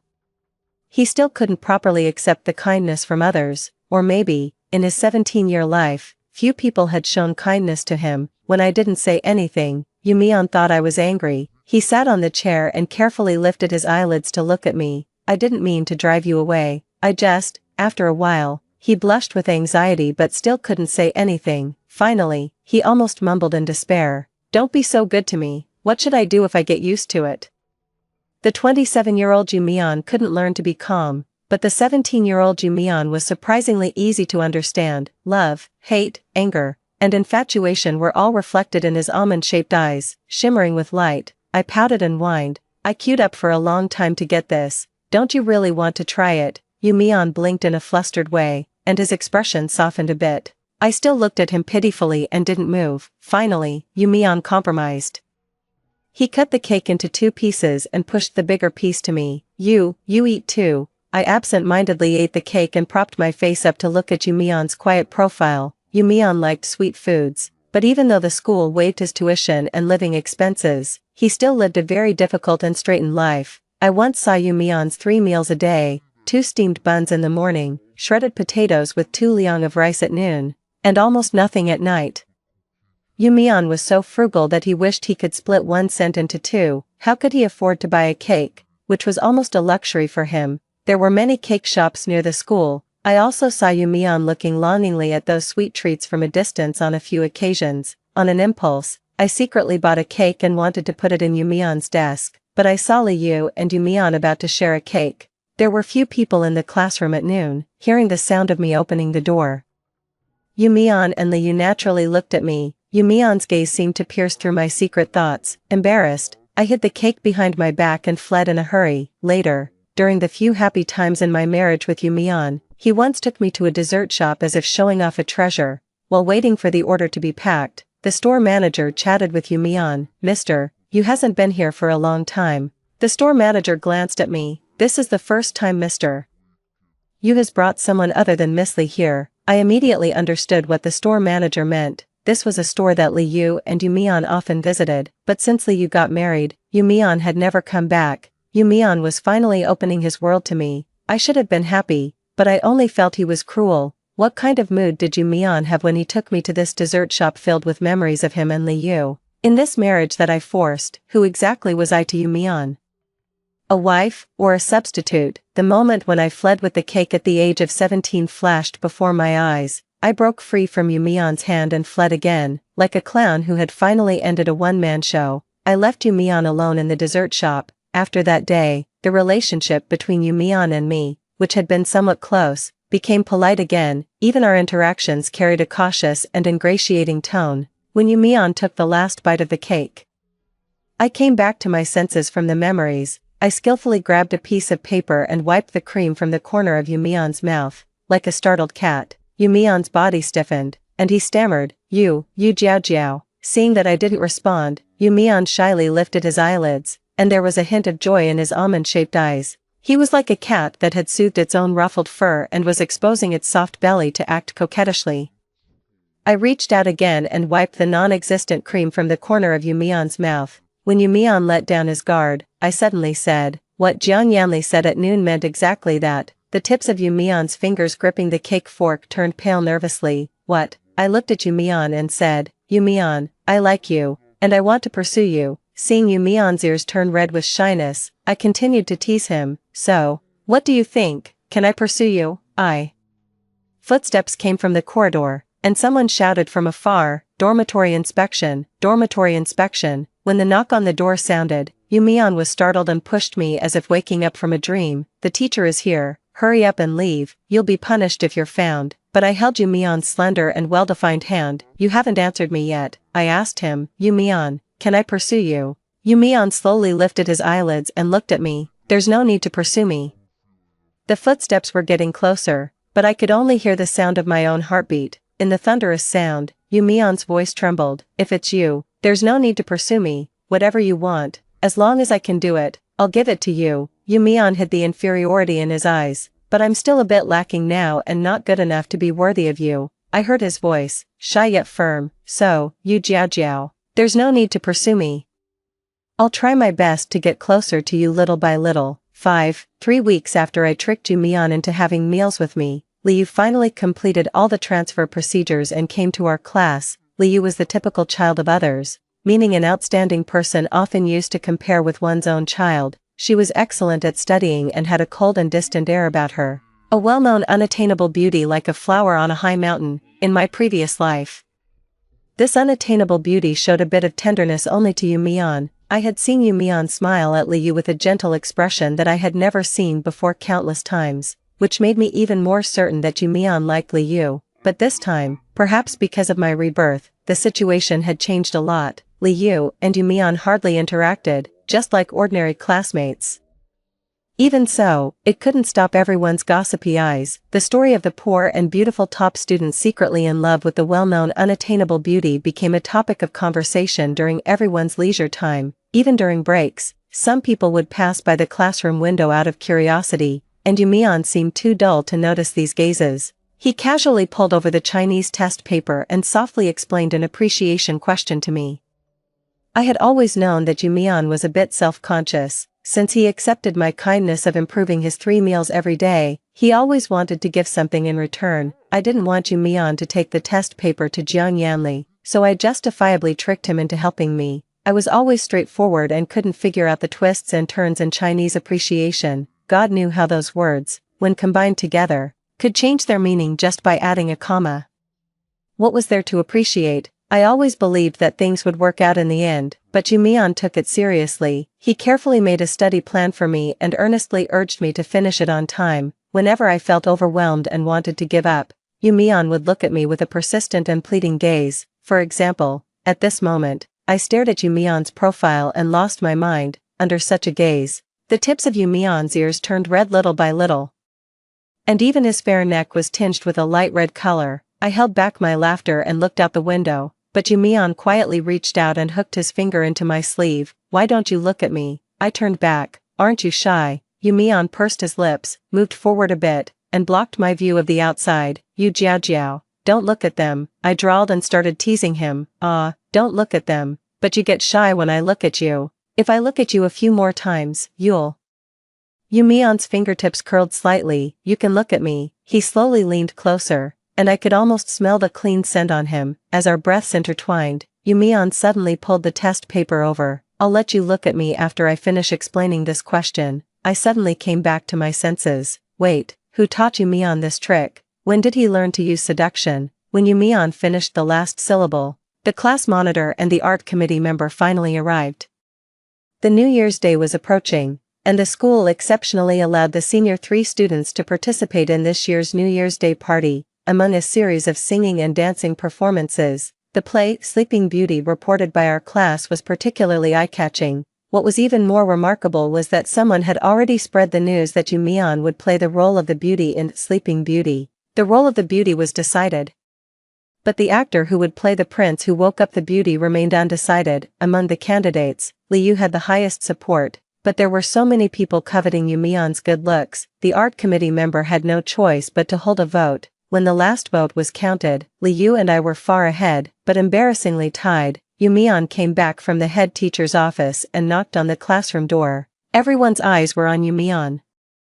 The art committee member blinked and smiled. Here comes the beauty. Why don't we let the beauty decide who will play the prince? Amidst the cheering, Yu Mion was pushed onto the podium by the class monitor with a confused look on his face. Yu Mion, there's a kissing scene, choose carefully, come on, first love and sworn enemy. Any fool knows who to choose. By the way, doesn't anyone think the love-hate drama between sworn enemies is also very exciting? Among the cheering, Jiang Yanli's lazy voice was particularly noticeable. Jiao Jiao, I think Yu Mion will definitely choose Liu. He tapped the card for the role of the queen in his hand. Out of pity for you, I'll reluctantly take you in. Come and be my king. I elbowed him to shut him up. Stop being glib, get lost. Jiang Yanli hissed in pain and whispered in my ear with a wronged look. You've been pursuing Yu Mion for almost a month, but there's no progress between you two. Why are you so persistent? The art committee member coughed lightly and tried to calm down the excited crowd. Yu Mion, make your choice quickly. Everyone's attention returned to Yu Mion. Even Liu, who had shown no interest before, raised her head indifferently and looked at Yu Mion with a hint of curiosity. Under the gaze of everyone, Yu Mion glanced at me and Jiang Yanli. I immediately pushed Jiang Yanli away and gave him a warning look to stop causing trouble. Yu Mion turned to the blackboard, and his fingertips holding the chalk slowly lifted. I suddenly remembered that in my previous life, the relationship between Yu Mion and me had also improved for a while. But after the New Year's Day performance, Yu Mion and I completely fell out and solidified our reputation as sworn enemies. Since then, Yu Mion disappeared from my life for 2 full years, and at that time, I didn't participate in the election for the role of the prince at all. And Liu naturally became the prince who woke up Yu Mion. 6. Among all the names, Yu Mion directly found the name Yu Jiao Jiao and wrote firmly. The originally noisy classroom suddenly fell silent. Someone who loved to stir up trouble said, Yu Mion, if Yu Jiao Jiao threatened you, just blink. Yu Mion's face turned cold, and his almond-shaped eyes stubbornly widened. Not blinking at all. Yu Jiao Jiao didn't threaten me. It was quite intimidating for someone who was always good-tempered to suddenly look cold. The person who was jeered awkwardly fell silent. Aren't they sworn enemies? Why is he protecting her after just one word? Even after Yu Mion sat down next to me, he still kept his lips tightly pursed, looking stubborn. I poked his shoulder amusedly. Is there a pufferfish sitting next to me? Yu Mion held my fingertips. Don't be Jiang Yanli's king. So you heard that? Yu Mion looked a bit wronged, his eyes glistening like a kitten worried about being abandoned. Yeah, I leaned closer and whispered, I won't be his king, I'll only be with you. Yu Mion looked up happily, his eyes shining brightly. Okay, he still held my fingers tightly. After a while, Yu Mion said slowly, Sister Yu was once my family. She's a very nice person, but my feelings for her aren't the kind of love they mentioned. I deliberately teased him. Then who do you have that kind of love for? Yu Mion didn't answer, just looked at me with his almond-shaped eyes filled with a hint of moisture. Just when I thought I wouldn't get an answer, I heard Yu Mion say softly, It's for you Jiao Jiao. Before I could react, he pulled out the test paper pressed on my desk. His ears were burning red, but he still pretended to be calm and continued to explain the questions to me. That test paper was explained by Yu Mion question by question persistently and finally served its purpose a week before New Year's Day. In the empty dance studio of the auditorium, I was flipping through the script boredly. During lunchtime, most people had left. Yu Mion rushed over in a hurry, his breath a bit unsteady. "Have you been waiting long?" The Senior 3 curriculum was tight, and only one day was set aside for us to rehearse. Unfortunately, Yumian was often called away by the head teacher because of the competition, and even half of the remaining one-day rehearsal time was taken away. I handed Yumian a bottle of water. "Not really, the art committee members went to get the performance costumes." Yumian looked a bit worried. "Am I delaying the rehearsal progress?" "No," I comforted him. "Jiang Yanli is free and has few scenes, so he rehearsed with everyone on your behalf." Yumian took a sip of water. "Did Jiang Yanli replace me for my scenes?" He lifted his eyelids and tentatively asked, suppressing the unhappiness in his eyes. "What about the part where the prince kisses the princess?" Yumian's voice trailed off. I stood on tiptoe, pulled down Yumian's neck, covered his lips with my hand, and kissed the back of my hand. "No, we didn't rehearse that part." Yumian's long eyelashes trembled, and he stared at me blankly as if frozen. Bang! The sound of something heavy falling to the ground interrupted the tender atmosphere. Jiang Yanli hurriedly picked up the water bottle that rolled on the ground. "I came to tell you to go and try on the costumes." I desperately signaled Jiang Yanli with my eyes, but he stood there like a statue, staring straight at me as if he couldn't see my signals. Where did Jiang Yanli's usual cleverness go? I had no choice but to pull Yumian out under Jiang Yanli's intense gaze. As I passed by Jiang Yanli, he grabbed my wrist. Jiang Yanli's eyes looked a bit gloomy. "What you just did?" He held my wrist so tightly that I couldn't break free, sensing Yumian's gaze. I had to ask Yumian to go to the backstage of the auditorium to meet the others first. The atmosphere fell silent again. I asked Jiang Yanli seriously, "The teacher from the logistics department that Aunt Jiang knows, can you introduce me to him?" 7. In my previous life, no, one middle school topped the local Weibo top search list on New Year's Day. A Senior 3 student deliberately set fire backstage at the New Year's Day party due to excessive pressure. When it was discovered, the fire had spread through most of the auditorium. In that fire, 3 people were seriously injured, 15 were slightly injured, and countless others were severely frightened. Before the New Year's Day party started, I had someone keep an eye on the classmate who set the fire in the previous life and also talked to the logistics teacher about the fire safety facilities in the old campus. But I didn't expect that even though I tried my best to prevent it, the fire still happened. Due to the aging of the electrical wires, the control room backstage of the auditorium suddenly caught fire. The fire spread rapidly, easily making the air in the restroom hot and stuffy. When I came out of the changing room, the air around me became scorching hot, and thick smoke rushed into my nostrils. I immediately wet a towel with mineral water and covered my mouth. Unexpectedly, I met Li Yu's gaze as she came out of the adjacent changing room. Li Yu and I retracted our gazes at the same time and walked towards the direction of the safety escape route. All the way, there were students who were scared by the fire and rushed towards the escape route. Li Yu and I walked at the end of the line, carefully moving forward amidst the pushing and shoving of the crowd. Bang! There was a sound of someone falling behind us, and Li Yu tripped. I quickly turned around and helped her up. The visibility around us decreased, and Li Yu's foot was severely sprained. I struggled to support her and walked towards the escape route. However, there were so many things piled up in the lounge backstage of the auditorium that as soon as we took a few steps, I tripped over the sundries on the ground. I lost my balance in an instant, and Li Yu fell to the ground along with me. The towel in my hand was losing its effect, and more smoke flooded into my lungs. My consciousness gradually blurred.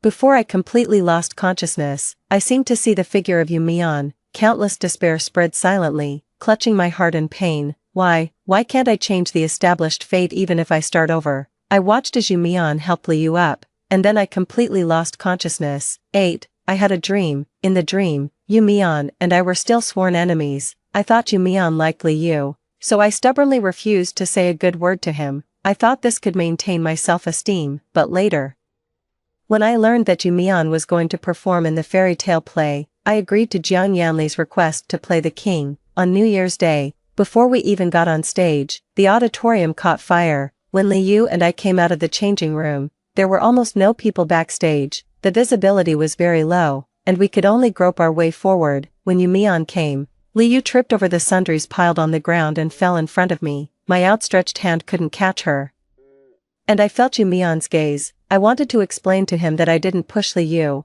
I wanted to say that I was a bit dizzy and couldn't walk anymore. I heard Jiang Yanli's voice in the distance. Then, Yu Mian walked straight and anxiously towards Liu. I thought self-deprecatingly that for a sworn enemy and the white moonlight he had a crush on, any fool would know which one to choose. My head became heavier and heavier, and I could hardly catch my breath. But I could only watch the backs of Yu Mian and Liu and gradually lose consciousness. I hate being abandoned. When I was a child, my parents didn't want me. Now, I'm about to be left behind again. When I opened my eyes, I was in the hospital. I couldn't see. Jiang Yanli tightly held my hand and said self-reproachingly, "The blindness is temporary. You were hit on the head, and you'll be fine after a few days of recuperation." I asked him, "Where's Yu Mian?" Jiang Yanli replied, "He's in the next ward with Liu." Remembering the voice of Jiang Yanli before I fainted, I asked, "Did you save me?" Jiang Yanli didn't deny it, "But I still let you get hurt. I'm sorry." I just thought Jiang Yanli was blaming himself for not being able to protect me, but how could I blame him? He saved me from the fire. Thinking of Yu Mian, I was sad for a long time, so when Yu Mian came to see me the next day, I put up my defenses. I couldn't see Yu Mian, but I heard him ask, "Yu Jiao, are you hurt?" I sneered, "Don't bother." It was ridiculous. Liu was in the next ward. What was he doing here? Yu Mian's voice was a bit lonely. He coughed a few times and tried his best to suppress his flustered breath. "It's good that you're okay." I ignored him. The ward became quiet, just when I thought Yu Mian had left. I heard his voice, a bit mournful, "Yu Jiao, do you really hate me that much?" I forced myself to say word by word, "Yes, so I wish you would stay away from me." No one spoke, and the atmosphere became stagnant. Yu Mian finally spoke, full of loneliness, "I see." The door of the ward opened, and I heard Jiang Yanli's voice. He asked in a panic what Yu Mian was doing here. Yu Mian didn't say anything and left. I didn't stop him. My heart ached as if I was about to suffocate. And I desperately wanted to break free from the dream. I wanted to say that Yu Mian didn't abandon you. He just helped Liu up and told her the direction of the escape route. I wanted to say that it was Yu Mian who saved you from the fire. I wanted to say that when the beam fell, it was Yu Mian who protected you, so you didn't get hurt. I wanted to say that in order to save you, Yu Mian's leg was severely injured, and he almost lost his life. I wanted to say that from beginning to end. Yu Mian chose you. I wanted to chase after him and comfort him, but I couldn't do anything. When tears fell, I heard someone calling me, "Yu Jiao, Yu Jiao." It was Yu Mian's voice. I finally broke free from the dream and saw Yu Mian's figure. I tightly grasped his hand and anxiously touched his right leg. "Are you hurt? How's your leg?" Yu Mian suppressed the instinct to step back and let me touch him obediently. As if knowing what I wanted to ask, Yu Mian said, "The teachers in the logistics department urgently checked the fire prevention facilities in the auditorium, and the fire was controlled in time. No one was seriously injured." I heaved a sigh of relief, but through Yu Mian, I remembered his ending in the previous life. In the previous life, in order to protect me, Yu Mian's leg was injured, and he spent more than half a year recuperating and failed the college entrance examination, in order to go to the same university as me. Yu Mian repeated a year of study. That's why Yu Mian disappeared from my life for 2 years. I said I didn't want to see him, and Yu Mian stupidly, self-consciously, and cautiously hid himself. He was sick but didn't want me to know. It was only when he thought he was good enough to be with me that he mustered up the courage to approach me. How could there be such a stupid person? I couldn't hold back the tears in my eyes and hugged Yu Mian, burying my head against his waist, in a blur of tears. Someone carefully wiped away my tears. I said to him, "Yu Mian, you saved me. I want to promise myself to you. Don't go back on your word." The thin and slender teenager was stunned and smiled gently. "Okay, I won't renege on my promise." The sun was shining brightly outside the window, but I suddenly remembered Yu Mian's diary at the funeral. I saw his suffering, his low self-esteem, his stubbornness, and his despair that was tortured by the will to die over and over again. But at the end of the diary, he wrote, "Sister Xiaoya always says I'm stupid and asks me why I would go this far for Yu Jiao, but she doesn't know that in my not-so-long teenage years, I never really got anything, only Yu Jiao. She is the kind, beautiful, and sincere person I've been looking for. I never regret the decision I made, but occasionally, I also think with regret that if I could go back to the day I met Yu Jiao again, would I be brave enough to take the initiative and ask her? I want to ask, Yu Jiao, hello, my name is Yu Mian, can I be your deskmate?" I prayed like this. So, on the day I held Yu Mian's diary and accompanied him into a long sleep, when I opened my eyes, I went back 10 years ago. I held back the surging tears and took the initiative to greet him. I said, I know you, your name is Yu Mian, end of the main text, extra. Yu Mian's diary, April 15th, heavy rain.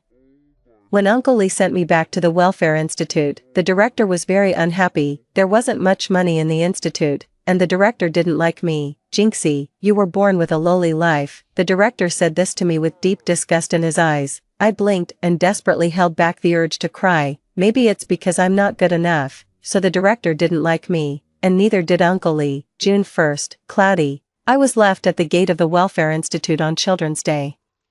This is the 14th year I've been in the Welfare Institute. Passing by a dessert shop near No. 1 middle school, I saw Uncle Lee's family. They were choosing a birthday cake for my younger brother. Sister Xiaoya saw me and smiled at me quietly, wanting to give me a small piece of the cake, but Uncle Lee noticed. He glared at me, and like avoiding something dirty, he dragged Sister Xiaoya away. January 1st, sunny. I was adopted by Grandma. I will be very good, I'm not a jinx. September 17th. Torrential rain. Grandma passed away. No matter how good I am, it's useless. I couldn't wake Grandma up and could only watch her leave. The director was right. I'm a jinx. December 21st, heavy snow. I fell down on the way to school and was in a sorry state. A girl helped me up. I retracted my hands full of chilblains and shame, but she smiled and stuffed her gloves and scarf into my hands. She saw my embarrassment and just said, "The snow is really heavy this year." Then she left with the boy beside her. I recognized the school uniforms they were wearing. They were students of No. 1 middle school. The boy helplessly wrapped his scarf around her and shouted, "You Jiao Jiao, be careful of catching a cold." The scarf was very warm, and the gloves were warm too. Thank you, you Jiao Jiao. January 13th, hail. I was late because of my fever. I was made to stand in the corridor as punishment. My body was cold, and the steamed bun in my arms was cold too. I secretly ate the cold steamed bun. It was so cold that it made my stomach ache. If I wore more clothes next time, will the steamed bun still be cold? May 21st, sunny. I unexpectedly met Yu Jiao Jiao in the competition examination room. She was sitting in the first row of the examination room, twirling her pen out of boredom. Yu Jiao Jiao seemed to notice me, but I didn't dare to meet her gaze. I'm a coward. June 11th, sunny. I did very well in the competition. The teacher from No. 1 middle school came to me and asked if I was willing to transfer to No. 1 middle school. She said that my tuition and living expenses could be waived. I agreed. I want to say thank you to you Jiao Jiao. September 21st, light rain. I got the first place in the monthly exam, but I wasn't very happy. Yu Jiao Jiao didn't want to be my desk mate. She didn't recognize me. Well, who would care about a jinx? October 30th, heavy rain. I got the first place in the monthly exam again. Everyone was spreading the rumor that Yu Jiao Jiao and I were sworn enemies. Apart from this, how else could I make her notice me? I have nothing else to show except for my grades. November 21st, light snow. They all said that Yu Jiao Jiao liked Jiang Yanli. They do match well. December 15th, sunny. Sister Xiaoya transferred to No. 1 middle school. She brought me a piece of cake. I know that because of what happened when we were children, Sister Xiaoya always felt guilty. It doesn't matter. I'm already very happy. I was lucky today. I met Yu Jiao Jiao in the classroom. I saw that she was holding a piece of cake in her hand, but she didn't look very happy. Was it because she couldn't find Jiang Yanli? December 21st, light snow. Our class was going to perform a fairy tale play. Yu Jiao Jiao was going to be the king paired with Jiang Yanli. The art committee member asked me if I wanted to be the Sleeping Beauty. I agreed. It would be nice to be a little closer to her. January 2nd, heavy snow. No one expected that there would be a fire on New Year's Day. The fire was very big. I saw Sister Xiaoya fall in front of Yu Jiao Jiao in the backstage lounge. It seemed that Yu Jiao Jiao had deliberately pushed Sister Xiaoya, even though everyone was spreading the rumor that Yu Jiao Jiao and Sister Xiaoya were in a competitive relationship. But I know Yu Jiao Jiao wouldn't do that. She's a very kind girl. Sister Xiaoya sprained her foot. I helped her up first and asked if she could still walk, but Yu Jiao Jiao cried sadly and said, "Yu Mian, I didn't push her. Don't leave me." I know. How could Yu Mian leave Yu Jiao Jiao? January 2nd, sunny. My leg was seriously injured, and the doctor said I needed an operation. I was a bit worried about the medical expenses. They were too expensive, and I couldn't afford them, fortunately. The teacher said the school would cover the medical expenses. I want to go and see Yu Jiao Jiao. Although I desperately protected her in my arms when the beam collapsed, I was still a bit worried. I wonder if she got hurt. January 3rd, heavy snow. Before the operation, I asked Sister Xiaoya if I could go and see Yu Jiao. Sister Xiaoya looked at me with a sad expression and didn't say anything. I knew what she was feeling sad about. The doctor said my leg might not be able to return to its original state, but it doesn't matter, I don't care. As long as Yu Jiao is safe. I went to see her. It turned out that she was in the next ward. She looked fine, but she refused to look at me. Yu Jiao told me to stay away from her, and I could hear the disgust in her tone. She hated me again. Well, I didn't even have a healthy body now. When I left in a sorry state, I met Jiang Yanli. These days, it seemed that Jiang Yanli had been accompanying Yu Jiao. They should be together. It's actually not bad. March 29th, light rain. The rehabilitation process is very difficult. The doctor advised me to recuperate well in the hospital. My grades have dropped significantly, and I'm already struggling to keep up with the school curriculum. May 17th, cloudy. I heard from Sister Xiaoya that Yu Jiao got the first place in the grade. She's always been amazing. June 7th, sunny. May Yu Jiao succeed in the college entrance examination and have her name on the roll of honor. August 18th, heavy rain. I didn't perform well in the exam, so I decided to repeat a year of study. However, no, one middle school no longer waives my tuition and living expenses. I can only go back to my original school. It feels like I had a beautiful dream of getting to know Yu Jiao. Now that the dream is over, I'm back to my lonely life. September 20th, sunny.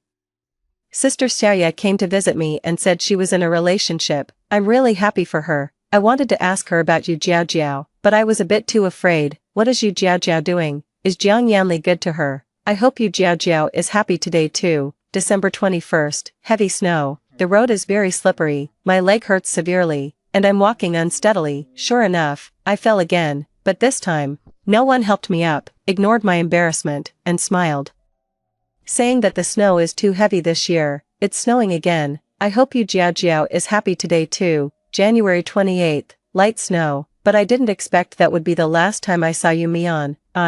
Turns out, even if I wear a few more layers of clothes, the steamed bun will still get cold. March 17th, sunny. After paying the tuition, I don't have much money left. I'll just have steamed buns for lunch. June 1st, light rain. Sister Xiaoya came to see me and took me to a dessert shop near one middle school to buy a cake. Because of what happened when we were kids, Sister Xiaoya always feels guilty. She knows I like sweets but am reluctant to buy them, so she always takes me here. After coming here so many times, the store manager knows us. Sister Xiaoya always says I'm trapped in the past. She asks me when I'll be able to let go of it. I think that if one day I bring someone else here, it should mean I'm saying goodbye to my past self who was self-contemptuous and timid.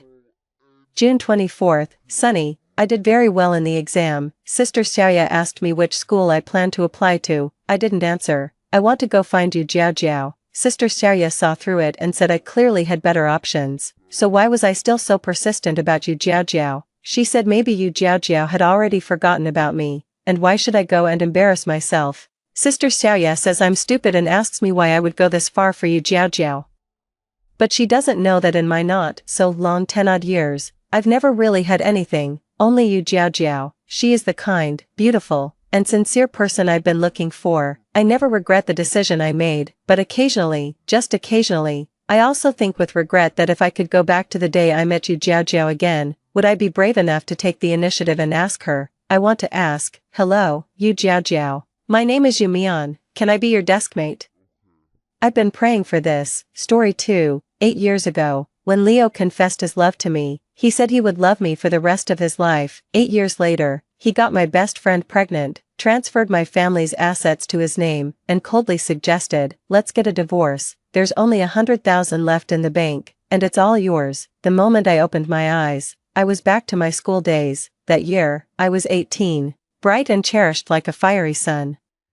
Leo was still the charming but impoverished school heartthrob. My friend Faye still played the victim, and Kevin, the secret child from Kevin's family who secretly adored me, had not yet taken his own life because of school bullying. I had another chance to start over. Let's get a divorce. There's only 100,000 left in the bank, and it's all yours. After 8 years of dating and 3 years of marriage, the man I loved most said this to me expressionlessly.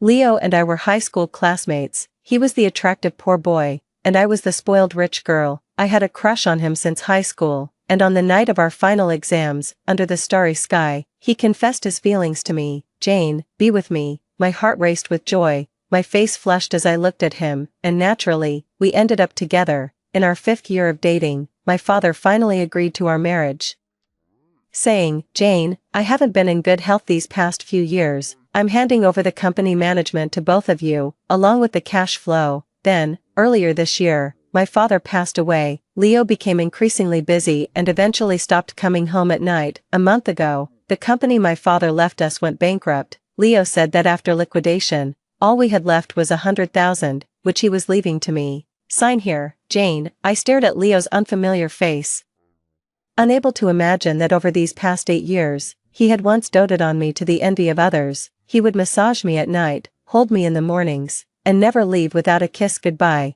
But now, his sharply defined face was utterly cold. "Is it done, Leo?" a familiar voice asked. I saw Faye walk in, my best friend since high school, who had been inseparable from me from the first year until now, had always been single until today. Her belly was slightly swollen, and I gasped, "Faye, how could you?" She touched her stomach, her face a mix of fear and frailty as she hid behind Leo. "Jane, I'm sorry, it's Leo's child. I told him to not rush, but he couldn't wait. I didn't do it on purpose. He just loves me too much, couldn't help but care for me every night, and it just happened because it was so frequent." My heart felt dead as I looked at Leo. Leo frowned, meeting my utterly disappointed gaze. He wasn't happy, there was even a hint of irritation in his expression.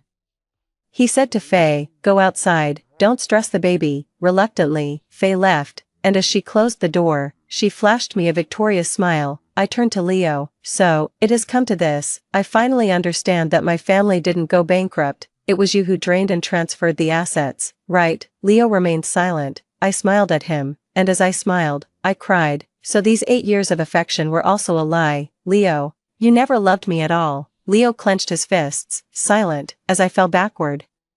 Leo tried to catch me, but I pushed him away. His eyes were red as he called out to me, "Jane, stop calling me. It makes me sick. I always thought I was the happiest. My mom died early, and it was just my dad and me. He loved me so much, and then, you were there to protect me. It turns out all of this was just a setup. Leo, these 8 years with you have been like a nightmare. If I could do it all over again, I wish you nothing but the worst. You and Faye, both of you despicable people, are doomed to reap what you sow." A sharp pain struck the back of my head, and I gradually lost consciousness. Leo screamed, "Jane, Jane, Jane." I slowly opened my eyes to find myself fainting on the lawn, still clutching a cell phone. Through the phone, someone was calling me, a voice both strange and familiar. "Jane, where are you? Did you faint again from low blood sugar? Dad's coming to find you." It was my dad's voice, filled with urgency. "Dad." My dad had passed away.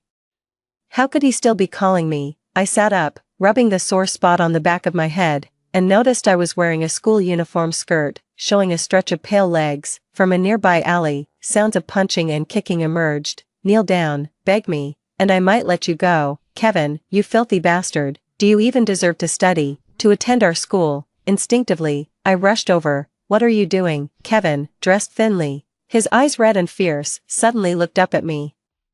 His eyes swirling with emotion, I looked at his face, remembering someone I had long forgotten. Kevin, the illegitimate son of my dad's best friend uncle, who was rumored to have deceived his mother into marriage. After his mother died in a car accident, he was taken in by Kevin's family. Uncle's wife was ruthless, and eventually, Kevin was tortured to death in his sophomore year of college. Not long after his death, I received an anonymous letter. Inside the envelope was a bank card and a piece of paper with a series of numbers, 130924. After checking, I found out that the account holder was Kevin, and the card contained all the savings of his brief life. So where am I now? Have I returned to the past, lost in thought? Those people dragged me over. Oh, a girl has come, trying to play the hero. They reached out to touch me, but Kevin, as if a switch had been flipped, suddenly burst into rage. "Get lost, don't touch her." Then came another round of beating. Last time, I stayed far away and ran off. The last image I saw was him curled up on the ground, being beaten until he was bruised. But this time, he was like a wolf ready to protect its owner. A desperate desire to survive flashed in her eyes. The scene shifted from a one-sided beating to an exchange of blows. He stood in front of me, and in my panic, I yelled loudly, "I'm Jane." Very well known at my school, my dad treasures me like the apple of his eye. If you don't believe me, go ask around. Today I'm protecting him. Dare to touch me and see how my dad will deal with you." Indeed, their expressions changed as they took a good look at me. Suddenly they exclaimed, "Holy crap, it really is Jane." "Kevin, consider yourself lucky today. Someone's got your back." They ran off, leaving chaos all around. Kevin, bruised and battered, said, "You shouldn't have come to save me, Jane. I never thought I'd cry." But realizing I had come back and had the chance to start over, I couldn't help but tear up. Seeing me cry, he stiffened. "Typical Jane, always so delicate." "Delicate or not, I still saved you," I retorted. 10 minutes later, my dad, plump and panting, ran over, with his driver Samuel gasping for breath behind him. "Dad," I exclaimed. My dad looked at me and then at Kevin, who was drenched and injured. "What happened to you two?" Before Kevin could speak, I blurted out, "Dad, someone was bullying me, and he saved me." Kevin looked at me in surprise. Previously, I hadn't been very nice to him, only helping him once. After that, we barely spoke for 2 years because he was quiet, not sociable, and I was afraid of Leo misunderstanding. Now, thinking of the letter I received after his death, I wanted to save him. I had so many questions, like how he died in his past life and what those numbers meant. I didn't avoid Kevin's gaze and looked up at him. Kevin clenched his fists, his ears turning red. His reaction reminded me of something that had happened before. Once, I saw him fighting with someone who had stolen his stuff, causing him to explode in a confined space, his roar startling everyone. During the scuffle, a pen was tossed out. It was then I realized, he was protecting the pen I casually gave him when we first met. The pen landed at my feet. He rushed to pick it up, then slowly looked up and saw me. In that moment, his ferocity and the undeniable disarray he was in were fully exposed before me. Later, the next news I heard of him was of his death. In the car, my dad asked Kevin, "Should I drop you home first?" "No, don't," I interrupted quickly. "He's coming home with us." My dad looked puzzled, and so did Kevin. My dad knew Kevin had a hard life and had thought about bringing his old friend's son home to take care of him, but I had opposed it. I even protested in front of Kevin, accusing him of clinging to my family. My unusual attitude this time surprised both of them, especially Kevin. When we got home, he remained silent, wiping the blood from his face with the back of his hand. I rushed to get a towel for him. "Use this." After my dad left,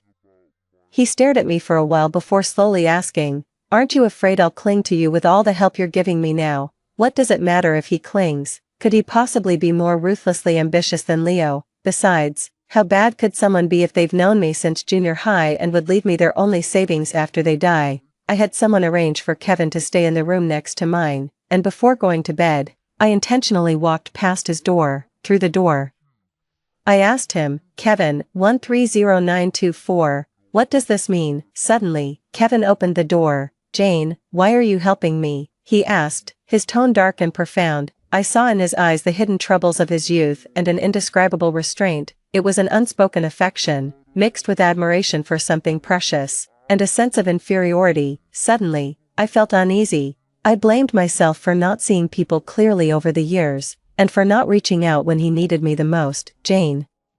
Kevin called out again. I snapped back to reality.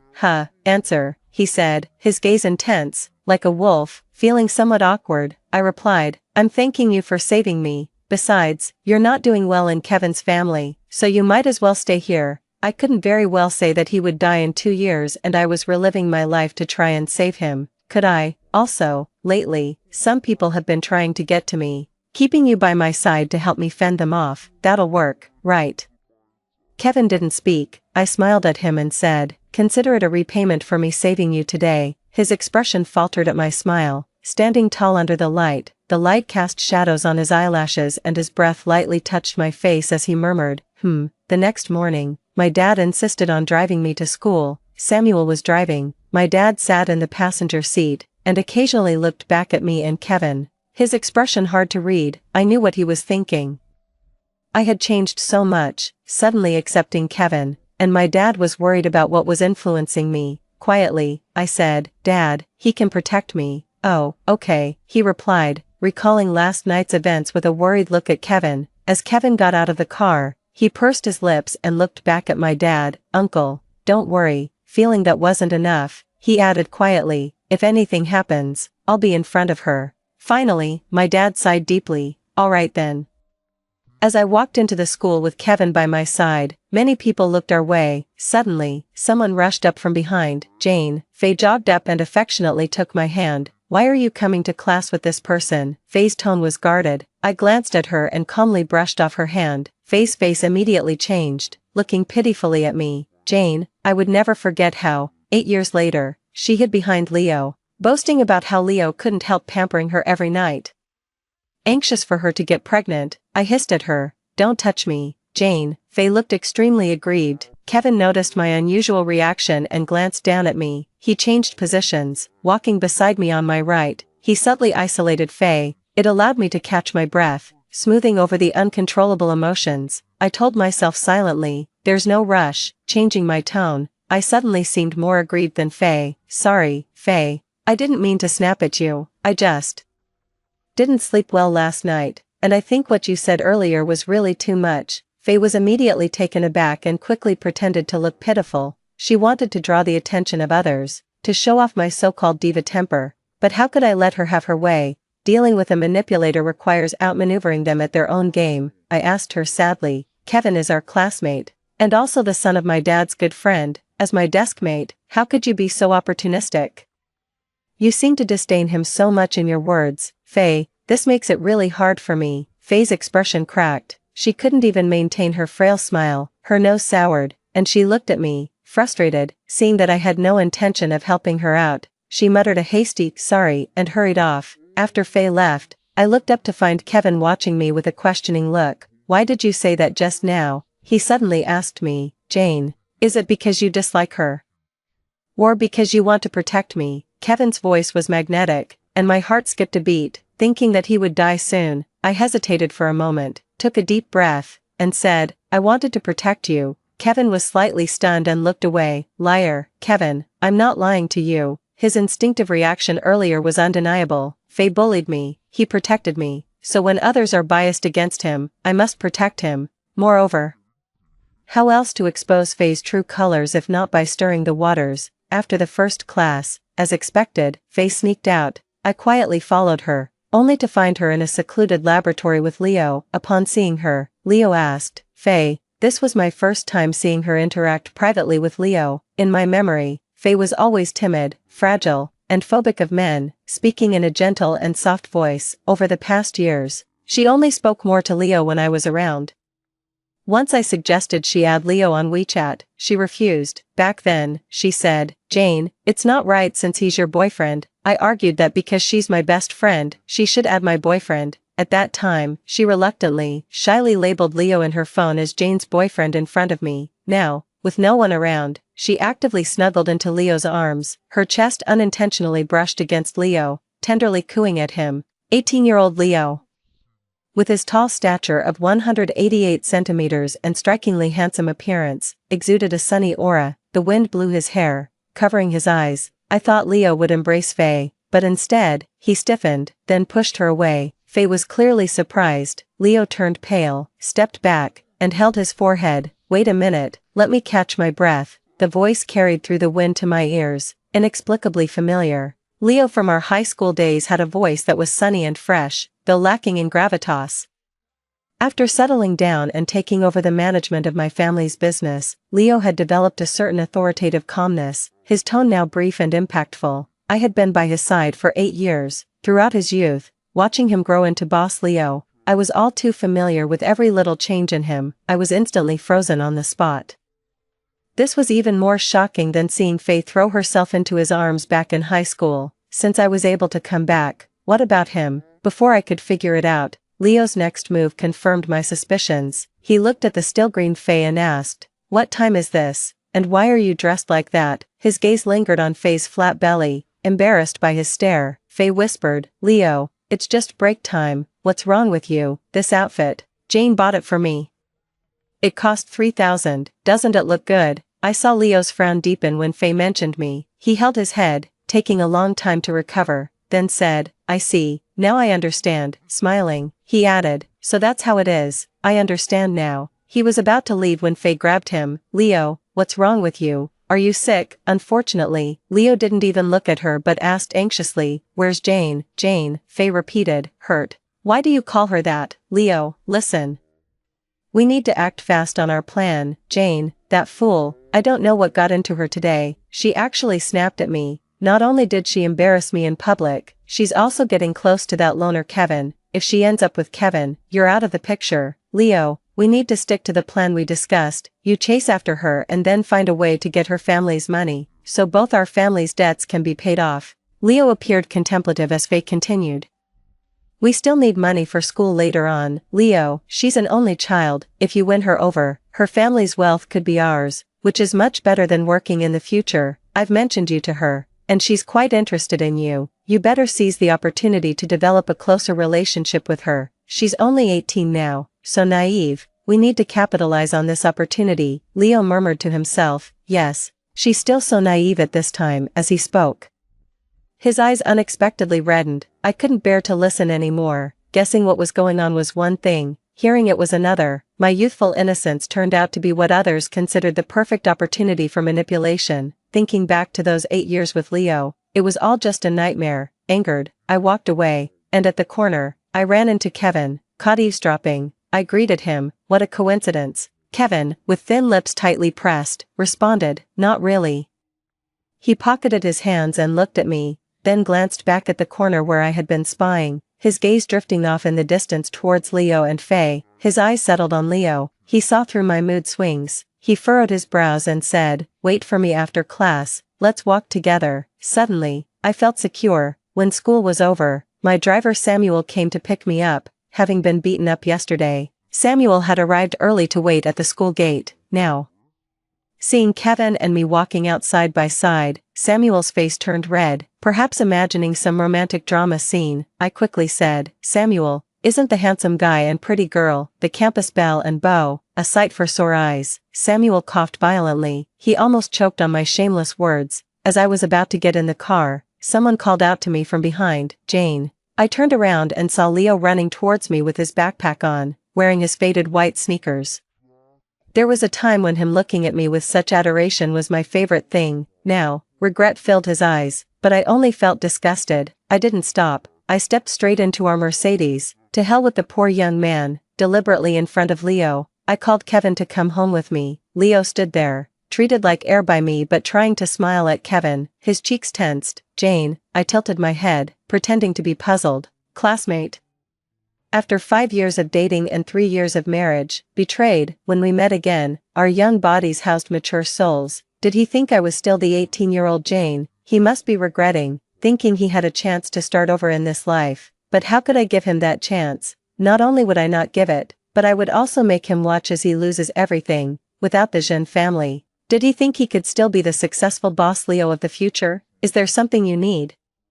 I asked Leo, clearly indifferent inside, yet feigning ignorance. "Hello, is there something you need?" I repeated. Leo stiffened, his gaze tumultuous. In the prolonged eye contact, my limbs grew cold. A rush of anger surged to my head, full of resentment about to burst from my chest, but I suppressed it forcefully. Just as I was about to explode, a pair of hands pressed down on my shoulders. I suddenly snapped out of that uncontrollable emotion. Kevin looked at me. "Shall we go?"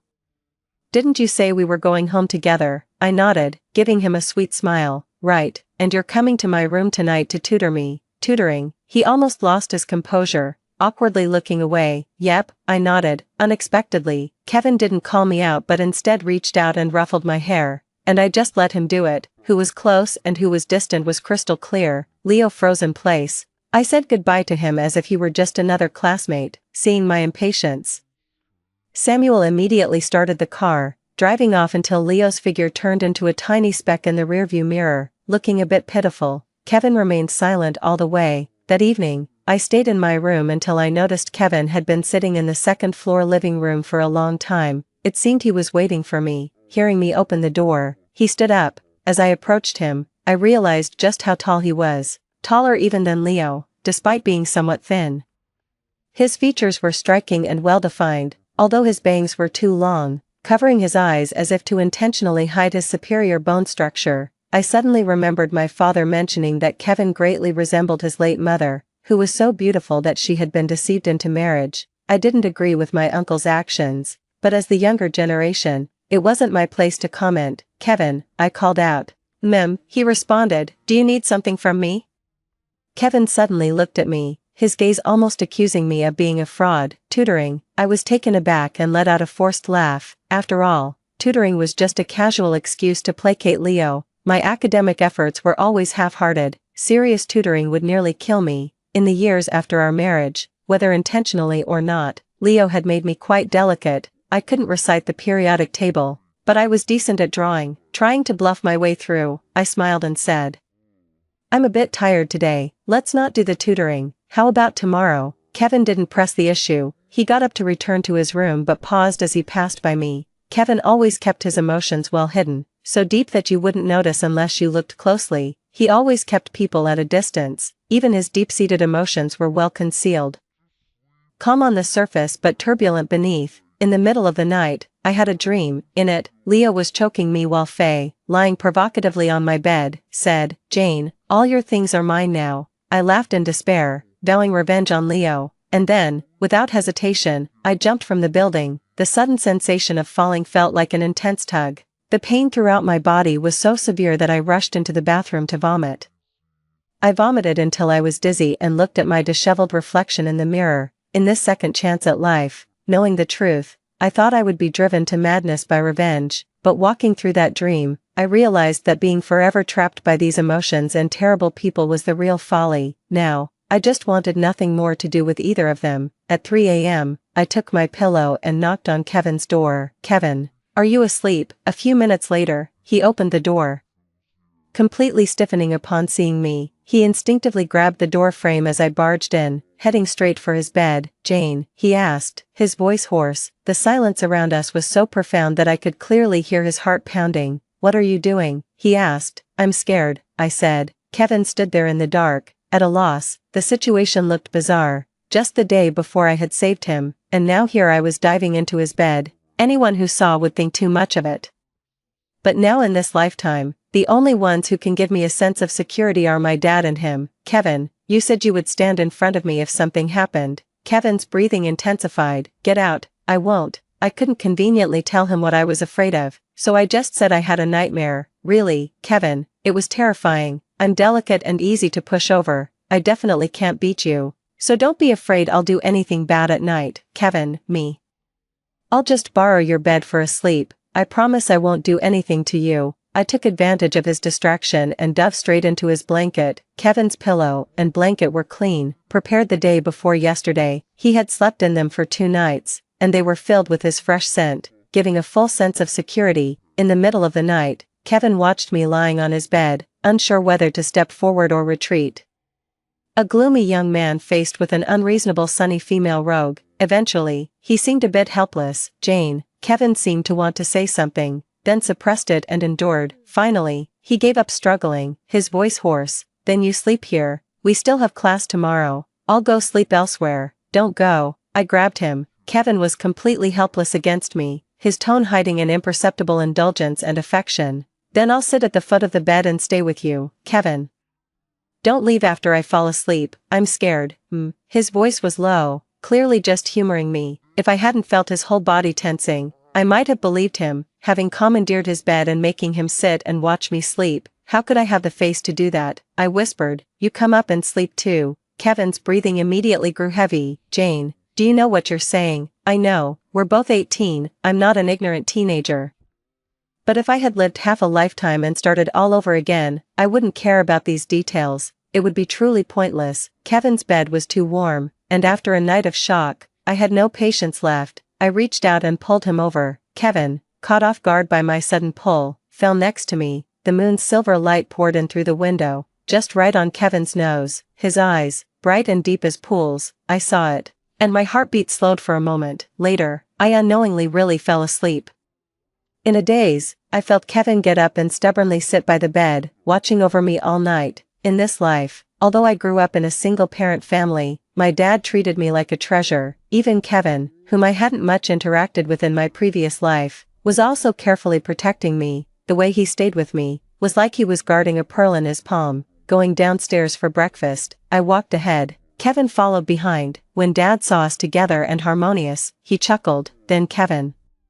With dark circles under his eyes, his smile turned strange. Daughter, he said with a meaningful tone, probably wondering if I was bullying Kevin again. I cut him off before he could tease me and got straight to the point. Dad, I remember asking you for some money a while ago. Yes, you wanted me to sponsor 2 students under the company's name. In my past life, I had my dad sponsor Faye and Leo anonymously through an out-of-town branch to protect their pride, making sure it was done subtly so no one would notice. Then, my dad used the money to set up an award. It was essentially done behind closed doors, and Faye and Leo ended up receiving the award. Later on, when Faye couldn't get into university, she used this award and a connection to one of my uncles to secure a special admission spot at University A. Thinking about it, Faye owes her prestigious degree to this good deed I orchestrated without their knowledge. I asked my dad, "How is it progressing now?" He replied cheerfully, "I've already had someone connect with the 2 students, and the award is decided. We just need to transfer the money now." My dad asked, "Why, does my Jane have other plans?" Thinking back to my past life, where my dad never knew how he died, I coldly smiled. "Dad, don't send it." My dad was a bit confused. I told him that after thinking it over last night, it would be better to donate the money. The works of these 2 students don't deserve such a high award amount, $20,000 each. There are definitely others who need this money more, like people who are sick. Let's use it to help cure and save lives. My dad pondered for a moment. Indeed, my mom had died from an illness, and these words hit a soft spot for him. He said, "Both students' parents are alive and well, which really doesn't meet my criteria for sponsorship. It was only because you wanted to help them, Jane." That I agreed. I felt a little pained. The love my dad had for me was always unconditional, but some people always try to exploit this unconditional love. By the time I got to school, Faye had already received the notification that the award was cancelled. The judging panel added a final review round, and she was eliminated. She looked at me with eyes full of grievance. Jane. She had always known that the award was just an excuse for my family to give her money. She just pretended not to know. Now she couldn't pretend anymore. She slipped up and approached me about it. I was eliminated. I played dumb. Eliminated from what? The National High School Scientific Research Competition. I have to say, my dad chose a really impressive name. I suppressed my disgust, patted her shoulder, and said, "It's okay, Faye, there's always next time, let's keep trying." Faye said, "You know, my dad's a gambler, and my mom works odd jobs to pay off his debts. Recently, my dad racked up more debt. I told them I had won the award in advance. They promised the debt collectors to pay by the end of this month." Faye turned pale, seemingly realizing something. "Jane, if we can't pay, my family is done for." "Oh, what should we do?" I said worriedly. "I really want to help you, but I spent too much money last month, and my dad got mad. He just froze all my cards yesterday. By the way, do you have any money? Can you lend me some?" She looked at me, utterly incredulous. I was clearly embarrassed as I confessed, "I really don't have any money left to spend. You know I'm not good at managing my finances. I gave you $3,000 just last week. You're usually quite frugal. You must have some left. Can you give it back to me?" "Jane, I'm sorry. I gave the money to my parents. I don't have any left to return to you." "Oh. It's okay, no worries. Just remember to pay me back when you have the money." "Okay, we're best friends after all." After that conversation, Faye never dared to bring up the topic of money with me again, fearing I might ask her to repay me. Unable to get money from me, she had no choice but to turn to Leo for help. Sure enough, I soon saw Faye sneaking out. Desperate, she started visiting Leo more frequently, no longer caring about keeping her distance. One day, after class, Faye hurriedly said she had to leave. In reality, she was going to confront Leo in his classroom. That week, Leo was unusually silent, seemingly pondering why things were different in this life. His behavior resulted in him neglecting Faye. Thinking he was hesitating, Faye rushed to his classroom. Finding it empty, she confronted him with teary eyes. "Leo, I know you don't like Jane, you think she's too delicate and carefree, but we can't wait any longer. If my dad doesn't pay off this debt, they're going to take me away to settle it. We grew up together, and I gave you my first time, for a better life for you. I even started hanging out with Jane. Do you know what everyone says? They laugh at me for being Jane's lapdog. Don't I deserve some dignity? Who am I making these sacrifices for? If you don't like her, can't you be with her for my sake?" After her outburst, Faye noticed Leo's hand freeze as he held his pen. "I like her." What? I said, I like her. Faye thought she had misheard and screamed hysterically, what are you saying, Leo, what are you really saying? With a hoarse voice and a bitter smile, Leo said, exactly what you heard, Faye. Do you know why I haven't been looking for you this week? I was questioning what this relationship really means. I had initially followed them to see how their lives would unfold, but instead, I heard Leo's confession. In an instant, my heart felt an indescribable sadness. What's the point? I'm already dead, everything has restarted, and yet he says he likes me. If he liked me, why didn't he cherish what we had? If he liked me, why did he let Faye get pregnant, transferring assets, divorcing me? Is this his way of showing love? He's not the 18-year-old Leo anymore. He's the Leo who has been in a relationship with me for 8 years, the Leo who had a grand wedding with me, the closest intimacy we once shared. Now, he's confessing his feelings to the naive Faye. His love coming too late and almost laughably, clearly driven mad by his words, Faye cried, Leo, you're my boyfriend. How can you say you've fallen for Jane? She's my friend. Leo's eyes were cold as he replied, and yet you wanted me to pursue your friend. That's different. Jane has everything, but all I have is you. Faye spoke with less conviction. I just wanted you to help me take something from her, that's all. Sensing that Leo was upset, she approached to console him. Putting on a pitiful face, and the scene grew increasingly risque, Faye tried every trick in the book to sway Leo, with her innocent looks and eyes that hesitated to speak. After all, Leo was a man, and he had deep feelings for Faye. I noticed a gradual change in Leo's eyes. I couldn't help but laugh out loud, it was too funny. I turned to leave but accidentally stepped on some trash around the corner, making a noise. Who would leave an empty yogurt bottle here? Who's there? Leo asked.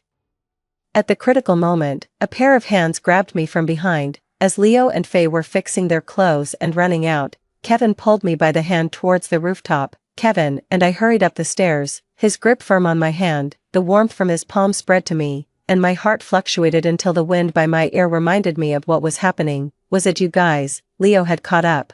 They opened the metal door we were pushing against. At that moment, Kevin's dark eyes looked at me.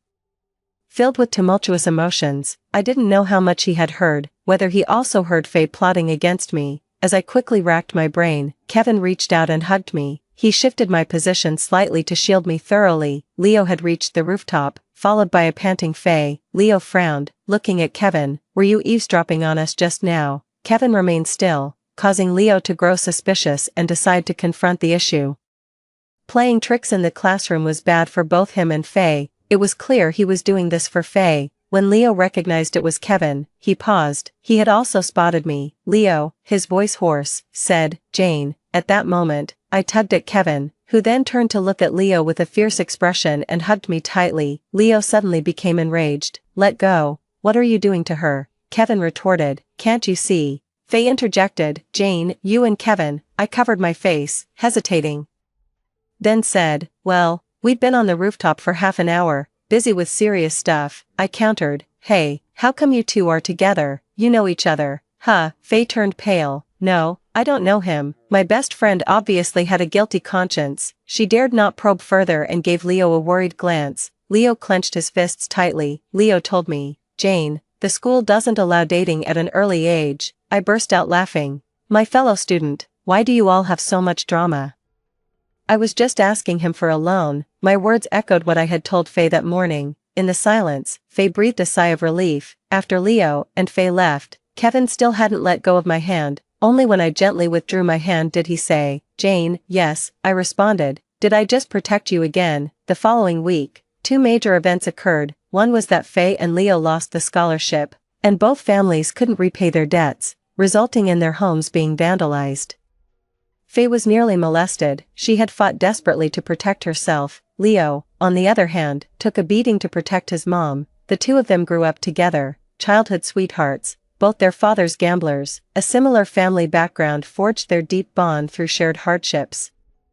No wonder Faye, over all these years, never worried about Leo falling for someone else when she saw him with me. She was confident that she was Leo's true love, and I was just a pawn for Leo to achieve his goals. At the same time, another incident occurred. Kevin was being bullied again. As my relationship with Kevin had been getting closer, Leo, behind the scenes, fueled the situation. Leading the school bullies to corner Kevin in an alley, they taunted Kevin.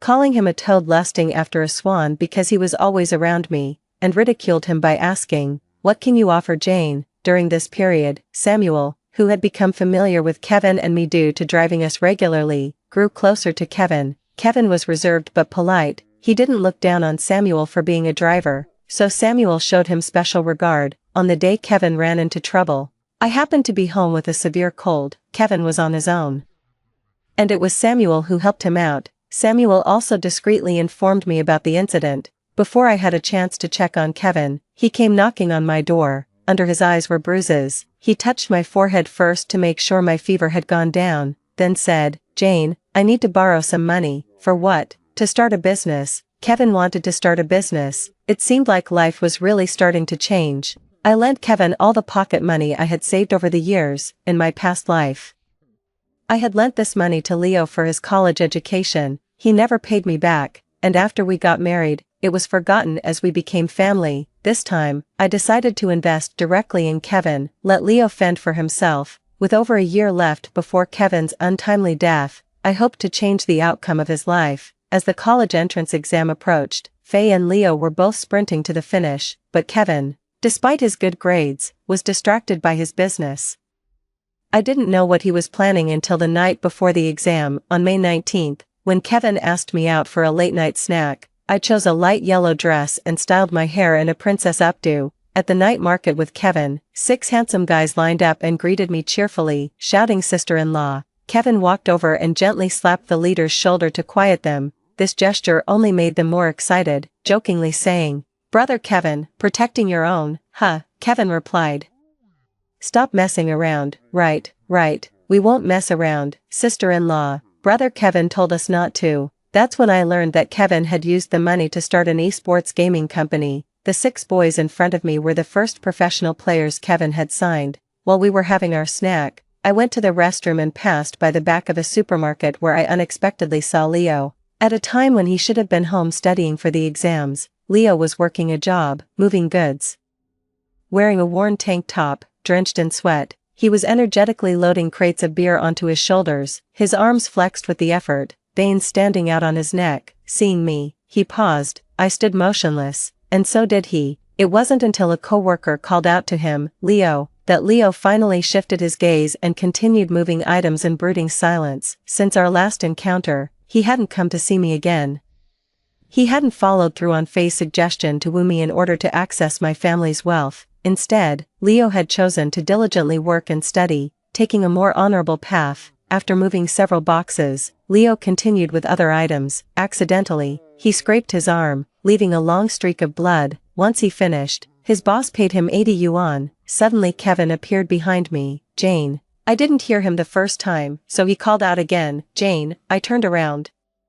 He must have come looking for me because I had been outside for quite a while. Over the past few months, he had helped me a lot, tutoring me and occasionally sharing some of Dad's workload as a way of repaying us for his stay at our home. I had long since asked him to call me by my nickname, but it was the first time he actually called me Jane tonight. Caught off guard, I didn't respond immediately. Following my gaze, his eyes landed on Leo, who was signing for his pay. Kevin asked me, "Does it hurt to see that?" I shook my head. This is how it should be. His family isn't well off. Striving for independence is the right path. Everyone should be responsible for their own lives. Those who abandon their moral foundation are truly despicable. This time around, Leo is starting to resemble a real man. Later at the night food stall, a guy with curly hair from our esports team ordered some beer. Caught up in the excitement, I had a little too.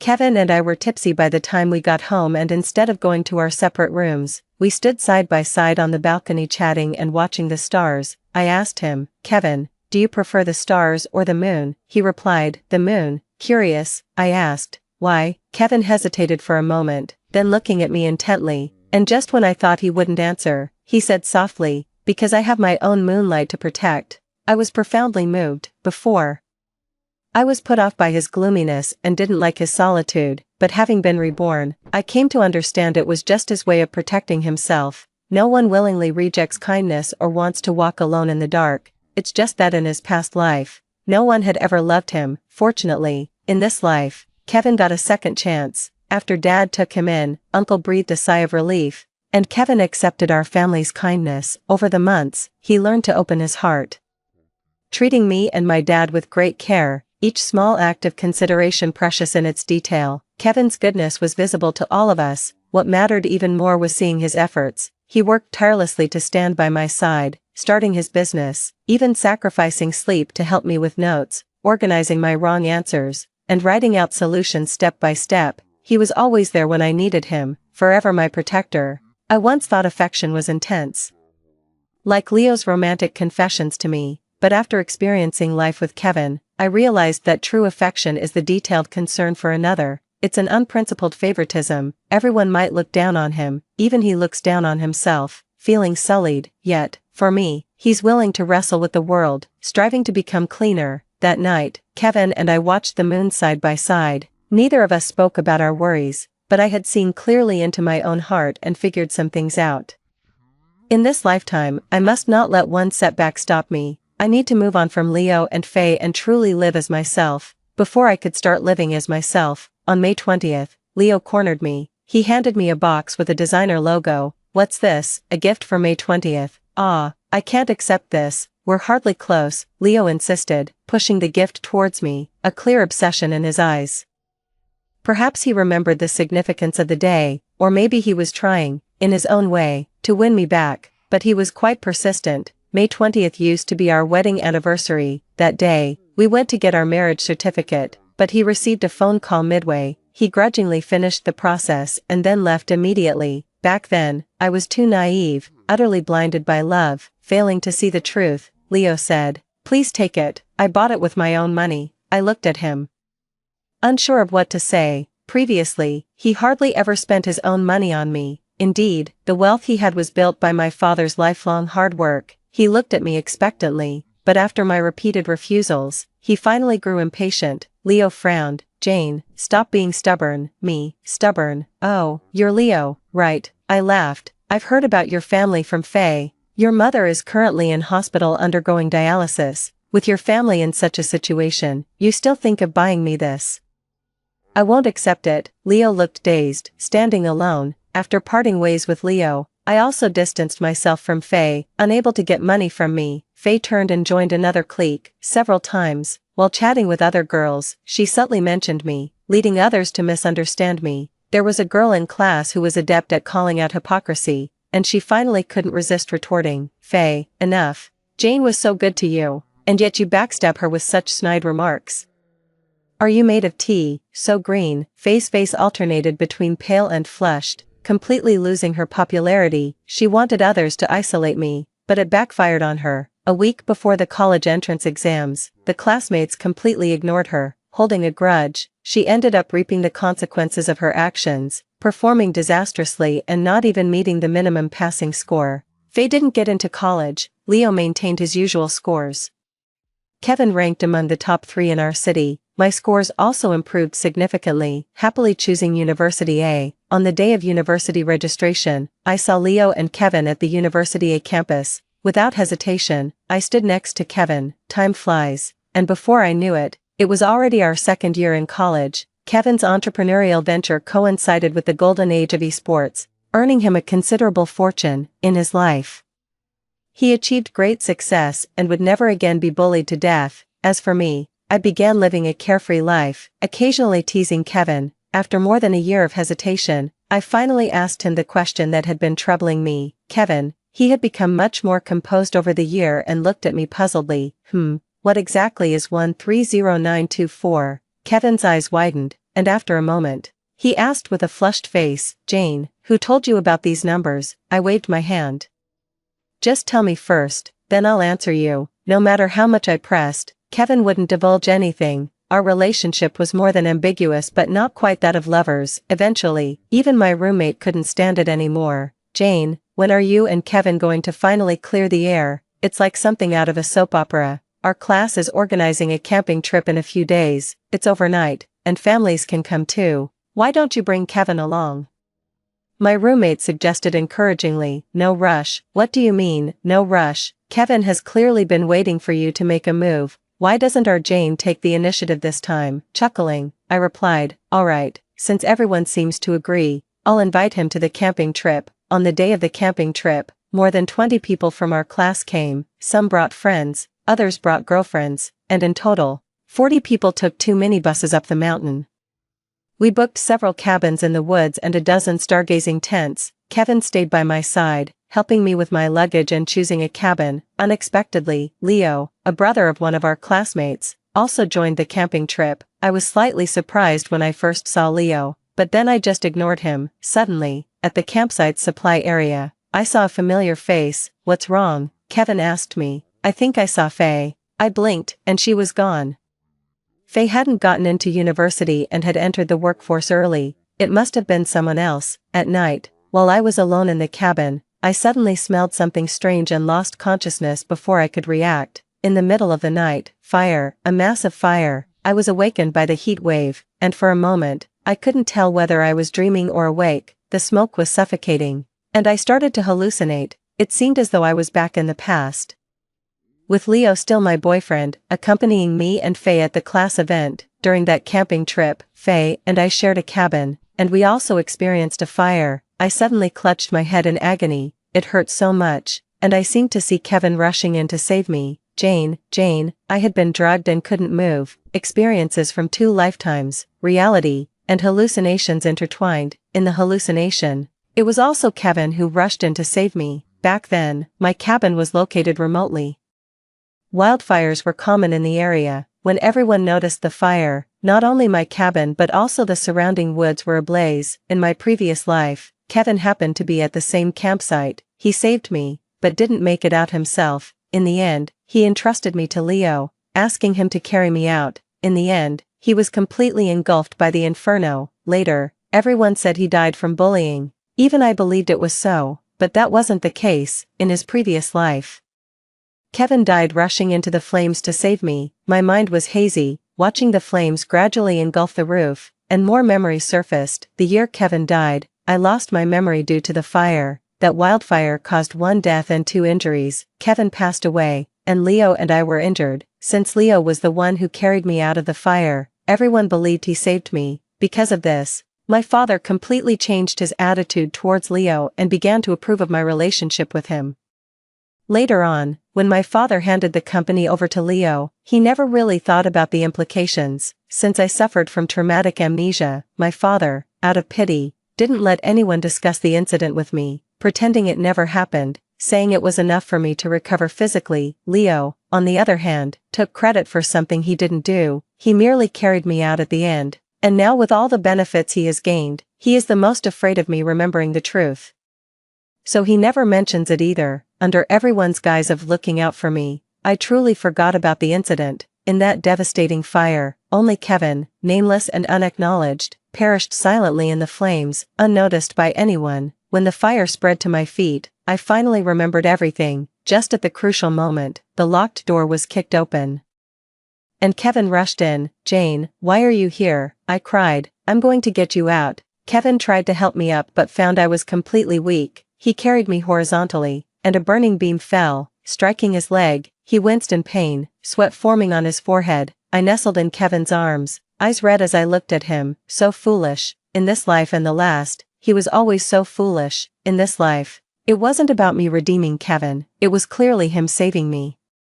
Because I mentioned seeing Faye during the day, Kevin was extra cautious, arriving earlier than in his past life. Before the fire had spread too far, he was still in time to save me. This time, things were finally different. Emerging from the thick smoke and fierce flames, my senses slowly cleared, and I finally heard the heart-wrenching cries of the students around me. "The fire, quick, put it out, call 119. There's a fire in the mountains." Amidst the chaos, I saw Leo, pale-faced, running against the crowd toward the center of the fire. He was shouting my name, first Jane, then the long-missed, dearly familiar wife. Leo was in a sorry state, staring fixedly at the vast inferno. He wanted to rush in, others urged him to stay calm. Just as he was about to enter to save me, I called out his name. I had inhaled too much smoke, my voice ruined, and he couldn't hear me. Kevin helped me call out, "Leo." Then Leo looked my way. The first thing he saw was me in Kevin's arms. In that glance, a lifetime passed. Leo clenched his fists, his eyes filled with intense emotions. Too late. It was simply too late. Even if heaven gave him another chance to start over, what then? can he grasp it? Ever since he chose Faye in his previous life, our relationship was destined to drift apart. Though lifespans may be long, the hurts inflicted by those closest to us cut deep like bone-exposing knife wounds, leaving scars that never fade. The best way to preserve love is to remain consistent. Do not harm the one you deeply love, nor should you test human nature, as it cannot withstand such trials. Any clear-headed girl would choose not to look back. Leo opened his mouth to speak, but his voice seemed stuck in his throat, unable to make a sound. Finally, he laughed, louder and louder, as if mocking himself. Leo, those around him looked on with concern. Leo said, "It's okay." Then, he turned and walked away.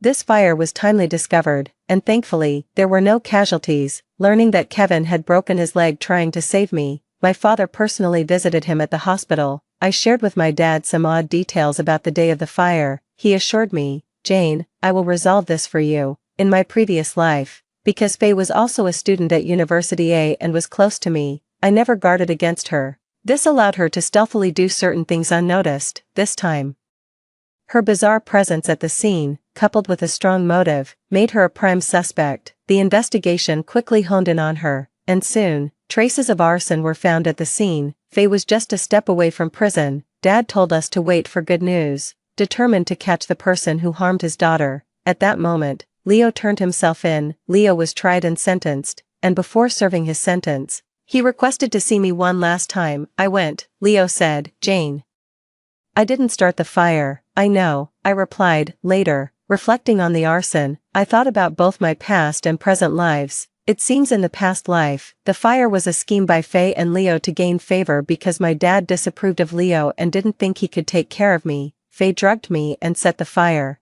planning for Leo to rescue me. However, they didn't anticipate Kevin arriving sooner, with Leo only managing to get me out at the last moment. In this life, harboring resentment, Faye decided to take a risky step to retaliate against me. This time, Leo was unaware and thus late. He couldn't have anticipated the fire without his involvement. Upon realizing that I had finally met the person who truly saved me, Leo knew he had lost even the last opportunity in this life. He told me, "I'm in prison because of you. It wasn't you who set the fire, but why imprison yourself on your own accord? What does that have to do with me?" Leo, with a weary face shadowed by stubble, said, "Jane, you came back too, didn't you?" Pretending not to understand, I watched Leo force a laugh. "Whether you come back or not, I've lost you in this life. But Jane, I've never told you directly, I love you. I was foolish not to value what I had when I had it, and now I deeply regret losing it. You loved me so earnestly, from our naive beginnings to maturity, dedicating half of your life to me, yet, I failed you. I didn't deserve you. I've been thinking over these past 2 years, wondering if things would have been different had I not made those mistakes. Jane, could we have been truly happy?" He chuckled. "A loving wife by my side, financial wealth, many men dream of such a life, yet I was blind to it all, placing my pride above everything else. Jane, you know what I hate most, being labeled a phoenix man, as if I, Leo, only succeeded because of my father-in-law. What about my efforts? Who sees my sacrifices? You shined so brightly that you overshadowed me. That's why I had to hold on to that money, to truly feel like a respectable man." Leo, with Faye by my side, Leo bowed his head, his eyes reddening. "But if I could do it all over, I'd realize how wrong I was. I had fallen in love with you during those 8 years, always dreading your tears, your pain, your unhappiness. Even a frown from you would break my heart. Sadly, I understood these feelings too late. Jane, me being in prison now is my retribution, my way of repaying you." Leo said he made too many mistakes in his past life, unsure how to make amends. He left it at that. When I got out of detention, it coincided with a family dinner organized by my father. Regardless, this matter has finally settled. It was called a family dinner, but there were only 3 of us at the table, me, my father, and Kevin. Kevin sat there, smiling at me. I felt embarrassed under his gaze and pretended to drink water. Then my father looked at Kevin, then at me, and burst out laughing at the dinner table. "You two are like 2 full maggots with nothing better to do, wriggling about. Why don't you 2 take a walk outside?" I was shocked at how my father described his own daughter. "Dad," my father pulled me up, "Go on, go. Our yard is huge, and my father hires someone to tend to the plants. Kevin has lived here for almost half a year over these 2 years. We both know this yard well. Was there really a need to take a special walk?" Kevin smiled and said, Let's go. Encouraged by my father, Kevin and I stood under the jacaranda tree in the yard, chatting. Kevin looked down and told me about a dream he had on the night of the fire. In the dream, he saved me and then passed away, exhausted and closing his eyes in the fire. He made a wish in his heart. I hope my moon is happy for life. If the moon isn't happy, I want to bring her happiness, Kevin said. And then the moment he opened his eyes, he saw the first rays of morning light, the sunlight piercing through his palm, as if he had gained a lifetime out of thin air. Jane, have you always wanted to know what 130,924 means? Come closer, and I'll tell you. I tiptoed closer, and Kevin kissed me. He said, Jane, it's the combination of our birthdays. This was the bank password he had used for 2 lifetimes. It was also his unspoken, enduring love, spin-off of Kevin 22. I dreamed of my entire life. I was an illegitimate child. My mother met my father when she was 19. At first, she was unaware, thinking she had found true love, but later she realized that the man she loved most had deceived her, turning her into the vilified other woman. If she had stopped then, it wouldn't have been shameful. But she chose to forgive my dad and continue the relationship. Did she ever realize that by choosing to continue, she became the active homewrecker? My father's wife detested my existence because every day I lived was a reminder to her of her husband's betrayal. Even I felt filthy about my own origins. So, I tolerated the bullying at school. I didn't want to fight back, nor did I bother to. The only person in the family who was kind to me was my older brother, who always said, "This is the adult's fault, it has nothing to do with us." He would give me pocket money, and when I was punished and not allowed to eat, he would bring me food. But one day, my brother died because of me. He took me out to relax, but we encountered a car accident. A speeding truck came hurtling towards us, and he pushed me away, only to be crushed under its wheels. The person who was just chatting and laughing with me a minute ago was cut in half right before my eyes. Sometimes I think it would be just as well if those bullies killed me. Someone as tainted as me doesn't deserve to live. Until that day, the girl I'd been thinking about came to rescue me. I asked her, "Aren't you afraid I'll cling to you if you help me like this?" What did she say? I can't remember her words. All I know is, my moon was shining, though she didn't know it. She truly illuminated my darkest days. That day, someone stopped me and asked what I could offer her. I thought I could give her my life, my entire existence. So, afterwards, I worked hard to start a business and grew relentlessly, staying by her side, before, after, throughout my life. My heart held tender affection. Spin-off of Leo 23. After I got out of prison, I saw the VCR of Kevin and Jane's wedding from years ago. In a sea of flowers, Jane was treasured and protected by Kevin, his gaze devoid of any distractions. Yet, the person who once stood in that sea of flowers and kissed her was me. The person who once held her as they fell asleep at night was also me. I couldn't help but go to the home Jane and Kevin had made after their marriage. I stood in the corner, watching the now sophisticated Kevin, a stark contrast to me. Jane and he had a daughter, a lovely little girl. After they got out of the car, Kevin went to hold her hand, then picked up their daughter, letting her ride on his neck. They looked blissfully happy. I inadvertently made a noise, and Jane looked up. She saw me. She paused for a moment, but it was just that, a brief moment, and then she turned her head to look elsewhere. Her gaze was indifferent, not needing any reconciliation, as she seemed to treat me as if I were merely air. I left in a daze. Passing by a supermarket, I entered and bought a pack of cigarettes. After taking a couple of puffs, I decided to go see Faye. However, as I stood beneath Faye's apartment building and saw her clinging to a man in his 50s, a wave of nausea hit me. Faye was leaning against the man's beer belly, and he responded by slyly nudging her waist, both sleazy and suggestive. Faye looked uncomfortable when she saw me, fresh out of prison. After the old man left, she told me, "Leo, I don't have any money for you, stop coming around." Her indifference towards me was apparent. I scoffed coldly, which infuriated Faye. She snapped at me, "What are you laughing at? You think you're better than me. I don't need you or Jane.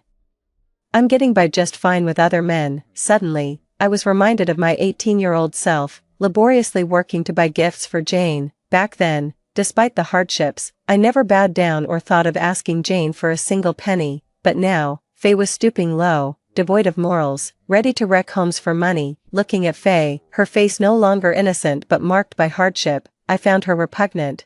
I regretted my past deeply, wishing she were dead. "I can't believe I destroyed my family over someone like you." Faye's dream. I often wonder, if I weren't so greedy, would my life be better? I had a wealthy friend who was generous and sincere with me, but I ruined it myself. After Leo went to prison for me, I was terrified he'd turn me in, wishing he was out of my life. I also couldn't dare to get close to Jane again, fearing she'd discover my actions. I didn't want to end up in prison. Previously, I was used to a life of luxury with Jane, wearing clothes that cost thousands. The money I earned was hardly enough to cover my expenses. Fortunately, I was attractive, exactly the type of innocent yet appealing look that big bosses love. Leo had been deceived by my face. I cried and begged him to save me, and he agreed to take my place in prison. However, when he agreed, he was staring off into space, perhaps thinking of someone else, but that didn't matter to me. As long as I could get away with my wrongdoings without consequence, that was enough. After Leo went to prison, losing Jane as a friend, I had to find my own way to thrive. I hooked up with a man in his 50s, who had a beer belly and body odor but was generous with money, which I tolerated. He was unfaithful, though, and had other women. I figured getting pregnant might secure my position. 5 months into the pregnancy, I was unlucky enough to be discovered by his wife, who came and beat me up. I ended up with 2 broken bones, a lost child, and spent half a month in the hospital. I told him through tears that the doctors said I couldn't get pregnant again. He then blocked me and cut off all relations, saying he wanted to return to his family. I returned home in a daze, only to find that my family just wanted money from me and didn't welcome me. Suddenly, I thought of Leo, the only person who had truly cared for me. Yet, the last time he came to see me after getting out of prison, I let him down. I wonder if he will ever forgive me.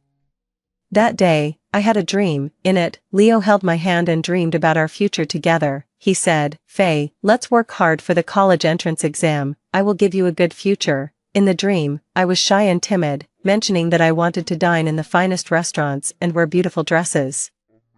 I also dreamed of having many children. I even dreamed about Jane. It was a fragmented dream filled only with the kindness she showed me. She was wealthy and took care of my pride, like a warm little son. Suddenly, I woke up, gasping for air. Sitting on the bed, I was frightened by this warm dream, the reality being that I had lost everything due to my own actions. If I hadn't been so excessive back then, trying to steal my best friend's fortune through a man, could I have lived a better life?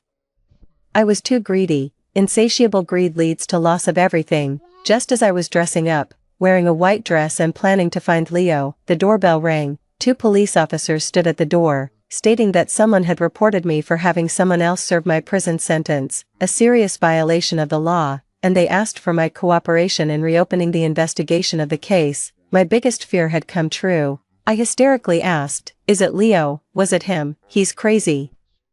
I had already decided to go back to him. Why is he still treating me this way? He must be doing this because he loves me too much. He loves me, so he wants to destroy me. I begged the police to let me go, claiming I did nothing wrong. That Leo was acting out of love turned to hatred, unable to bear seeing me doing well now. I loudly questioned why he was still out to harm me. Didn't he know I was terrified of going to jail? This matter was supposed to have ended. Why? As I was brought into the interrogation room, I passed by Leo, who gave me a cold look, as if to say, "Ended. This is just the beginning." Leo's dream. After being released from prison, I turned myself in again. This time I voluntarily confessed my crimes to the authorities, the real crimes. I had helped a criminal hide or provided false evidence to help them evade legal prosecution. Faye was sentenced. And I was also imprisoned again for 3 years for abetting the crime. This woman who ruined my family could not escape justice. In prison, looking up at the high walls unmarred by barbed wire, I suddenly felt like laughing. This was good. The world was back on track. I just wonder if the next time I close my eyes, I could return to the past. Lately, I'd been suffering from insomnia, haunted by memories of Jane at 18, the year we fell in love. She held my hand and took me to see fireflies. In the tall grass under the starry sky, fireflies twinkled. Back then, I didn't appreciate it, thinking all these were trivial. Now I realize, being cherished all her life, her perception of the world was beyond the material. These were the treasures of her heart. She had laid open her softest side to me, yet I found it dull. What I considered romantic was nothing more than an extra egg on my breakfast noodles. In the quiet of the night, I'm reminded of the beautiful moment when I placed the ring on Jane's finger at our wedding. How wonderful it was when we first embraced each other in bed, a kind and gentle wife, a reasonable family. They never looked down on me for my poor background, they supported my entrepreneurial endeavors, and she trusted and relied on me unconditionally. In fact, what I received from Jane far exceeded the satisfaction that Faye brought me. I wonder, what does it mean to be a man, to love your wife, to love your family? That is what it means to be a real man. What kind of man empties his family's wealth to support a shameless woman? That night, I had a dream. In the dream, I returned to the old world where Jane had passed away, and I stood alone in our empty home. Memories flooded in. I had arranged Jane's funeral here and deeply regretted my past actions. I never thought I would cause her death. What I did was truly despicable, making her feel that the world was no longer worth staying in. Jane, what am I supposed to do without you?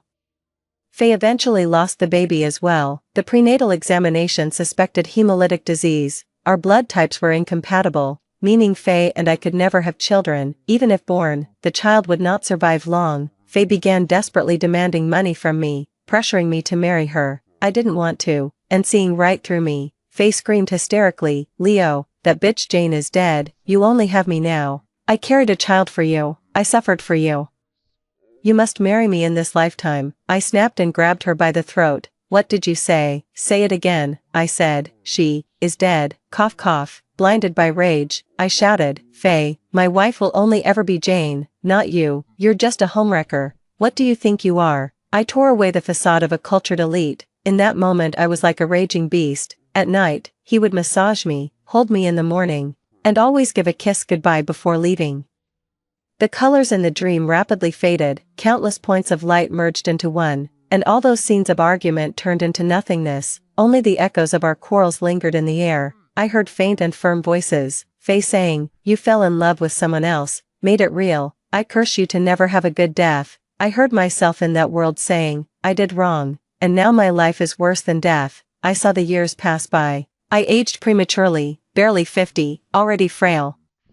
Childless, I donated all my assets, naming it Jane's Hope Fund, wanting everyone to remember her, remember that cute and warm girl who, in my youth, always looked at me with shining eyes under the starry sky. In that world, I jumped from a high building, overwhelmed with pain and regret. When I opened my eyes again, I found myself gasping for breath on the edge of the bed. Awakened from this nightmare, a fellow inmate called my name, saying it was time to gather. I sighed, walked to the yard, and looked up at the sky. I knew that in this lifetime, I was destined to be in hell.